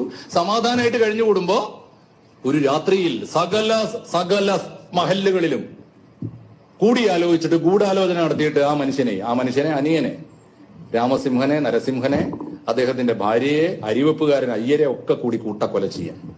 കീഴ്ക്കോടതി 4 പേർക്ക് വധശിക്ഷ വിധിച്ചു. കൂട്ടമായി മലബാറിലെ സകല പള്ളികളിലും പിരിവ് നടത്തിയിട്ട് പോയി മദ്രാസ് ഹൈക്കോടതിയിൽ. പിരിവ് നടത്തിയത് കേസ് നടത്താനുള്ള ചെലവിന് മാത്രമല്ല, സാക്ഷികളെ ഭീഷണിപ്പെടുത്തിയിട്ടും പണം കൊടുത്തും പ്രലോഭിപ്പിച്ചിട്ടും കൂറുമാറാൻ വേണ്ടി കൂടിയാണ്. ഒറ്റ എണ്ണം സാക്ഷി പറഞ്ഞില്ല, ഒരു കുട്ടി സാക്ഷി പറഞ്ഞില്ല. ഭീതിയുടെ അന്തരീക്ഷം ഉണ്ടായിരുന്നു. അതുകൊണ്ടാണ് മലപ്പുറത്ത് സ്വാതന്ത്ര്യം ആഘോഷിക്കാത്തത്. എങ്ങനെയുണ്ട്? ഇപ്പോൾ ഇലക്ഷന് ജയിച്ചപ്പോ മലപ്പുറത്ത് പൊങ്ങിയ കൊടി ഏതാണെന്ന് നിങ്ങൾ കണ്ടോ? പാകിസ്ഥാന്റെ കൊടി. പാകിസ്ഥാന്റെ കൊടി ഈ കേരളക്കരയിൽ ഉയർത്തിപ്പിടിക്കുകയും ഹമാസിന്റെ നേതാവ് മലബാറിന്റെ മണ്ണിൽ നിന്നുണ്ടായ ഒരു വിർച്വൽ മീറ്റിംഗിൽ പങ്കെടുക്കുകയും ചെയ്യുന്നു. എണ്ണമറ്റ രാജ്യങ്ങൾ തീവ്രവാദിയാണ് എന്ന് പ്രഖ്യാപിച്ച ഹമാസ് നേതാവായ ഖാലിദ് മിഷേലിന് കേരളത്തിൽ ഒരു സ്ഥാനമുണ്ട് എന്ന് മലബാറിന്റെ മക്കൾ കാണിച്ചു കൊടുക്കുന്ന രീതിയാണ് നമ്മൾ കണ്ടത്. ഇനി ഞാൻ വേറൊരു ഇതും കൊണ്ട് കാണിച്ചു തരാം. അമേരിക്കയിലാണ്, പാർലമെന്റിലോ മറ്റോ ആണെന്ന് തോന്നുന്നു. നോക്കണം, ഒരു സ്ത്രീ ഒരു കാര്യം പറയാൻ തുടങ്ങിയതേ ഉള്ളൂ, അപ്പോഴേക്ക് ഒരു ജിഹാദി ചാടി വീണ് എന്താ ചെയ്യുന്നത് നോക്കിക്കോ.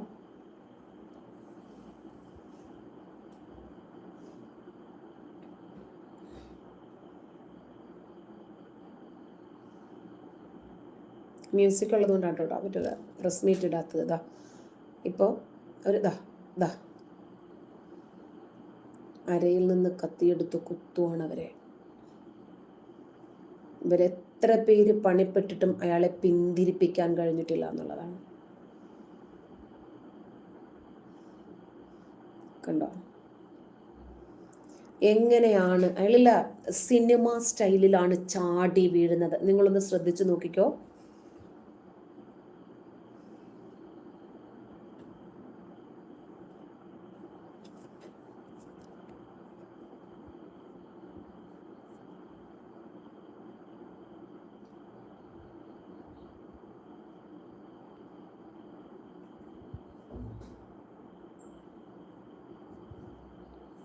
ജമ്പ് ചെയ്ത് ചാടുന്ന ചാട്ടം കണ്ടോ?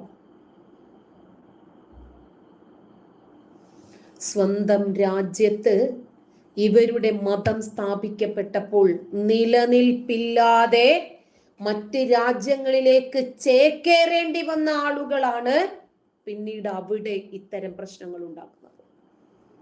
ഇവരെ എങ്ങനെ നമ്പണമെന്നാണ്. അപ്പോൾ ഇവരെ കുറിച്ച് ബോധവൽക്കരണം നൽകേണ്ടത് നമ്മുടെ ഒരു നിർബന്ധ ബാധ്യതയായി മാറുവാണ്. വേറൊരു കാര്യം കൂടി കാണിച്ചു തരാം. ആരാണ് ഇവരെയൊക്കെ വളർത്തുന്നത്? ഭാവി പ്രധാനമന്ത്രി എന്നറിയപ്പെടുന്ന നമ്മുടെ പപ്പുമോൻ രാഹുൽ ഗാന്ധി, ഇദ്ദേഹം ജോഡോ യാത്രയിൽ കൂടെ കൂട്ടിയിട്ടുള്ള ഒരു രാജ്യസ്നേഹിയെ ഞാൻ നിങ്ങൾക്ക് കാണിച്ചു തരാം.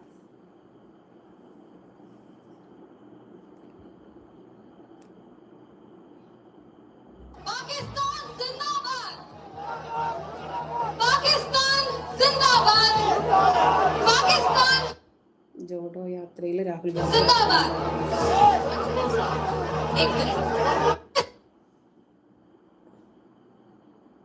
ആരാണൊപ്പമുള്ളതെന്ന് കണ്ടില്ലേ?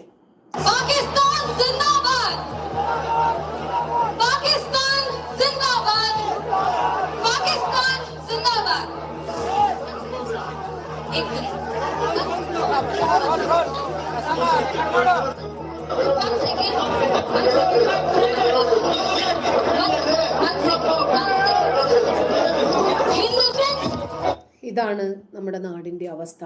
ഇത് മനസ്സിലാക്കിയിട്ടും ആളുകളെ ബോധവൽക്കരിക്കാതിരിക്കാൻ ഒരു രാജ്യസ്നേഹിക്ക് കഴിയില്ല.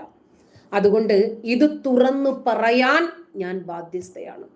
എനിക്കിത് ജനങ്ങളോട് എൻ്റെ രാജ്യം ബഹുസ്വരമായി നിലനിൽക്കണം എന്ന് ആഗ്രഹിക്കുന്നത് കൊണ്ട് എനിക്കിത് തുറന്ന് പറഞ്ഞേ മതിയാകൂ. ഇദ്ദേഹം പറയുന്നത് ഒന്നും കൂടി കേട്ടോളൂ. മതപരിവർത്തനത്തെ ഒരു ആഗോള വ്യാപാരമാക്കി ആഗോള കൊള്ളയാക്കി മാറ്റിയിരിക്കുന്നു എന്ന് പറയാൻ നമ്മുടെ നാട്ടിലെ എത്ര ന്യൂനപക്ഷ വർഗീയവാദികൾക്ക് തയ്യാറുണ്ട്? ചെറിയ കാര്യമാണോ? മലപ്പുറത്താണല്ലോ പ്രമാദമായ രാമസിംഹൻ കൊലക്കേസ് ഉണ്ടായത്, അല്ലെ? 1947 ആഗസ്റ്റ് മാസത്തിലാണ്. ഞാൻ ചരിത്രത്തിലെ ഒരു കൗതുകം നിറഞ്ഞ ഒരു ലേഖനം കെ എൻ പണിക്കറിന്റെ വായിച്ചു. അദ്ദേഹം പറഞ്ഞത് മലപ്പുറത്ത് മാത്രമാണ് 1947 ആഗസ്റ്റ് 15 സ്വാതന്ത്ര്യ ദിനത്തിൽ പതാക ഉയർത്താത്തത്. നേരത്തെ കേട്ട വീഡിയോ മനസ്സിലായില്ലേ? സ്വാതന്ത്ര്യ ദിനത്തിന് പതാക ഉയർത്താൻ പോലും ഇവർക്ക് ഭയമാണ്. ഈ ഒരു സാഹചര്യം നമ്മുടെ നാട്ടിൽ നിലനിൽക്കുന്നു എന്ന് പറഞ്ഞാൽ നിങ്ങൾ സമ്മതിക്കുമോ? നിങ്ങൾ അംഗീകരിക്കുമോ? ഇത് നമ്മൾ അംഗീകരിച്ചേ മതിയാകൂ. നമ്മൾ മനസ്സിലാക്കേണ്ടതും പ്രതികരിക്കേണ്ടതുമായ പ്രധാനപ്പെട്ട ഒരു വസ്തുതയാണിത്. ഇനി ഒരു പ്രസംഗത്തിൻ്റെ ഒരു ചെറിയ ഭാഗവും കൂടി നിങ്ങളൊന്ന് കേൾക്കണം. അപ്പോൾ നമ്മുടെ നാട് എത്രമാത്രം ഭീകരമായ ഒരു പ്രതിസന്ധിയിലൂടെയാണ് കടന്നു പോകുന്നത് എന്ന് നിങ്ങൾക്ക് മനസ്സിലാകും. കേട്ടോ. പേടിപ്പിക്കേണ്ടത് അവര് നമ്മളെയല്ല ഇനി പേടിപ്പിക്കേണ്ടത്. മോദി അമിത്ഷായും പറഞ്ഞല്ലോ 1 ഇഞ്ച് പോലും പിന്നോട്ടില്ല. ഞാൻ അവസാനിപ്പിച്ചുകൊണ്ട് പറയാണ്, മോദി ആ പറഞ്ഞ ഇഞ്ചുണ്ടല്ലോ, അമിത്ഷാ നിങ്ങളെ നിൽക്കുന്ന ഇഞ്ചുണ്ടല്ലോ, അത് നിങ്ങളുടെ അവസാനത്തെ ഇഞ്ചാണെന്ന് ഞാൻ കൊല്ലത്തിനെ നിർത്തി വെച്ചോണ്ട് പറയാണ്. ഇതിന്റെ പിന്നിലേക്ക് പോകാൻ നിങ്ങൾക്ക് ഇടമില്ല, നിങ്ങൾ വീണ് പോകും, സൂക്ഷിച്ചു എന്ന് അമിത്ഷായെ മോദിയെ നമ്മൾ ഒരു മുദ്രാവാക്യം വിളിച്ച് അവസാനിപ്പിക്കുകയാണ്. ഇസ്ലാമോഫോബിക് ആവാൻ, മുസ്ലിം വിരുദ്ധമാവാൻ ഇവിടുത്തെ സർക്കാരിന് പറ്റുമെങ്കിൽ അതേ മുദ്രാവാക്യമാണ് അവർക്കെതിരെ വിളിക്കേണ്ടത്, അല്ലേ? ആസാദി മുദ്രാവാക്യം വിളിക്കുന്നതിൽ പ്രശ്നമൊന്നുമില്ല. പക്ഷെ ഞങ്ങൾക്ക് ചെറിയൊരു കാര്യം കൂടി പറഞ്ഞു തരികയാണ്. എന്റെ ഒരു അനുഭവത്തിൽ നിന്ന് എൻ്റെ ഒരു ഫ്രണ്ട് മുദ്രാവാക്യം വിളിക്കുന്നതിനിടയിൽ ആസാദി വിളിച്ചു. എല്ലാവരും വിളിച്ചു, ഞങ്ങളും വിളിച്ചു, ഞാനും വിളിക്കാറുണ്ട്. പക്ഷെ അതിനിടയിൽ അവളോടൊരു ഇടതുപക്ഷ ചിന്താഗതിക്കാരി ഒന്ന് നിർത്താൻ പറഞ്ഞു. നീ ആ മുദ്രാവാക്യം വിളിക്കല്ലേ എന്ന് പറഞ്ഞു. ഞങ്ങളൊക്കെ അത്ഭുതപ്പെട്ടു പോയി. കന്യാകുമാരി ജനകീയമാക്കിയ ഒരു മുദ്രാവാക്യത്തെ എന്തിനാണ് ലെഫ്റ്റ് ലിബറൽ സുഹൃത്ത് നിർത്താൻ പറഞ്ഞത്? ആസാദി അവരുടെ മുദ്രാവാക്യമല്ലേ, എന്തിനാ നിർത്താൻ പറഞ്ഞത്? പിന്നെയാണ് ഞാൻ ശ്രദ്ധിച്ചത്, കശ്മീർ മാങ്കേ എന്നായിരുന്നു എന്റെ സുഹൃത്ത് പറഞ്ഞത്. അപ്പൊ അവളോട് ആസാദി നിർത്താൻ പറഞ്ഞു. കാരണം ആ ആസാദിക്ക് പ്രശ്നമുണ്ട്. കശ്മീരിൽ നിങ്ങൾ ആസാദി എന്ന് ചോദിച്ചാൽ നിങ്ങൾ അപ്പം എടുത്തോണ്ടു. ഇവിടെ നിങ്ങൾ ആസാദി എന്ന് വിളിച്ചാൽ ഒന്നും ചെയ്യില്ല. നിങ്ങളൊന്ന് ആലോചിക്കണം, RSSനെതിരെ ഇരിക്കുന്ന സമരത്തിൽ അവരെ അസ്വസ്ഥപ്പെടുത്താൻ വേണ്ടി തെരുവിലേക്ക് ഇറങ്ങിയ നിങ്ങളുടെ മുദ്രാവാക്യം അവരെ അസ്വസ്ഥപ്പെടുത്തുന്നില്ലെങ്കിൽ പിന്നെ എന്തിനാണ് ആ മുദ്രാവാക്യങ്ങൾ? ആലോചിക്കണ്ടേ? അതുകൊണ്ട് ഞാൻ ഇസ്ലാമോഫോബിയ ഏറ്റുവിളിക്കണം. അമിത്ഷാ തേരെ നാം, അമിത്ഷാ നിങ്ങളുടെ പേര് ഇസ്ലാമോഫോബിയ എന്നാണ്. ചെപ്പല ലിക്കർ, ചെപ്പല നക്കികളെ, നിങ്ങളുടെ പേര് ഇസ്ലാമോഫോബിയ എന്നാണ്. വിളിക്കില്ലേ? അമിത്ഷാ തേരെ നാം, മോദി ഷാ തേരെ നാം, അരെ യോഗി മോദി തേരെ നാം, तो दिल्ली पुलिस तेरे नाम, यूपी पुलिस तेरे नाम. അലനിയും താഹയും വെറുതെ വിട്ടില്ലെങ്കിൽ പിണറായി പോലീസ് तेरे नाम, तो यूपी पुलिस तेरे नाम, तो NRC तेरे नाम, अरे CAA तेरे नाम, तो NPR तेरे नाम. ആസാദിന്റെ മുദ്രാവാക്യം രാഷ്ട്രീയം പറഞ്ഞു വെച്ചത് കൊണ്ട് ഞാൻ ആസാദി വിളിക്കുകയാണ്. നിങ്ങൾ ആ രാഷ്ട്രീയം തിരിച്ചറിഞ്ഞു എന്നുള്ളത് കൊണ്ട്. തോമിലിക്കർ ബോലോ, അരെ जोर से बोलो, NRC से, BJP से, अरे RSS से, अरे सुन ले मोदी तो सुन ले अमित शाह, तू कुछ भी कर लो, तू कुछ भी कर लो. നിങ്ങൾ എന്ത് വേണമെങ്കിൽ ചെയ്തോ, ജയിലിൽ അടച്ചോ, വെടിയുണ്ട വെച്ചോ, പോലീസിനെ വിളിച്ചോ, तू कुछ भी कर लो, तू जेल में डालो, तो पुलिस बुला लो, गोली मारो, मिलकर मांगे, जोर से मांगे, कश्मीर मांगे, यूपी भी मांगे, आसाम मांगे, तो कोल्लम मांगे, तो कोल्लम मांगे, NRC से, NPR से, तो CAA से, तमिलनाड से, संघवाद से, तमिलनाड से, संघवाद से. सलाम इंतिफादा इनकलाब. നമ്മുടെ നാട് എത്രമാത്രം ഭയപ്പെടുന്ന ഒരു സാഹചര്യത്തിലാണ് പോകുന്നത് എന്ന് നിങ്ങളൊന്ന് ചിന്തിച്ചാൽ മതി. ആരെ ഇറക്കിയാണ് ഇവർ കളിക്കുന്നത്? ഇതാരാണ് മുന്നിൽ നിന്ന് നയിക്കുന്നത്? ജസ്റ്റ് നിങ്ങളൊന്ന് ചിന്തിച്ചാൽ മതി. ഇനിയും തീർന്നിട്ടില്ല, ഇവരുടെ തന്നെ വേറെ ഒരു വീഡിയോയും കൂടി ഉണ്ടായിരുന്നു.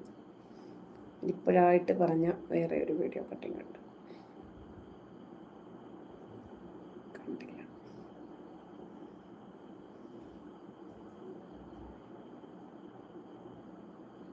ഇവരൊക്കെ ഇപ്പൊ ഏത് സാഹചര്യത്തിലായിരിക്കും എന്ന് ആലോചിച്ച് നോക്കിയേ.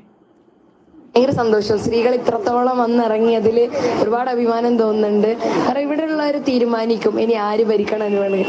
സാധാരണക്കാരനെ എന്നെ സംബന്ധിച്ചിടത്തോളം എൻ്റെ വീട്ടിലെ ഉമ്മാമ ചോദിച്ചു തുടങ്ങി എന്താ ചെയ്യേണ്ടതും. അവരുടെ കയ്യിലേക്ക് ഉത്തരം എൻ്റെ കയ്യിലില്ല, പക്ഷെ ആ ചോദ്യം അവരിൽ വന്നു കഴിഞ്ഞു. ഇനി ഈ ഭരണകൂടം പേടിക്കുക തന്നെ വേണം. കാരണം ഇവിടുത്തെ ആളുകൾ അസ്വസ്ഥരാണ്. അവർക്ക് ആളുകൾക്ക് ഉത്തരം വേണം, എന്താണ് ചെയ്യേണ്ടതെന്ന് ഉത്തരം പറഞ്ഞു കൊടുക്കേണ്ട താമസം അവർ ചെയ്യാൻ തയ്യാറാണ്. ഇത് ഞങ്ങളുടെ പ്രശ്നമാണ്. ഇന്ത്യൻ ഓരോ പൗരന്റെയും പ്രശ്നം തിരിച്ചറിഞ്ഞുകൊണ്ട് വീടുകളിൽ നാളെ ഇറങ്ങി തുടങ്ങി. ഇനി നിങ്ങളുടെ അന്ത്യം കുറിക്കാതെ ഞങ്ങൾ ഒടുങ്ങുകയില്ല. NRC അല്ല, CA അല്ല, അതിന്റെ അപ്പുറം താഴ്ത്തി കെട്ടിട്ട് ഞങ്ങൾ ഇറങ്ങുള്ളൂ അല്ലേ? അതങ്ങ് കാണാനുണ്ട്. ഓ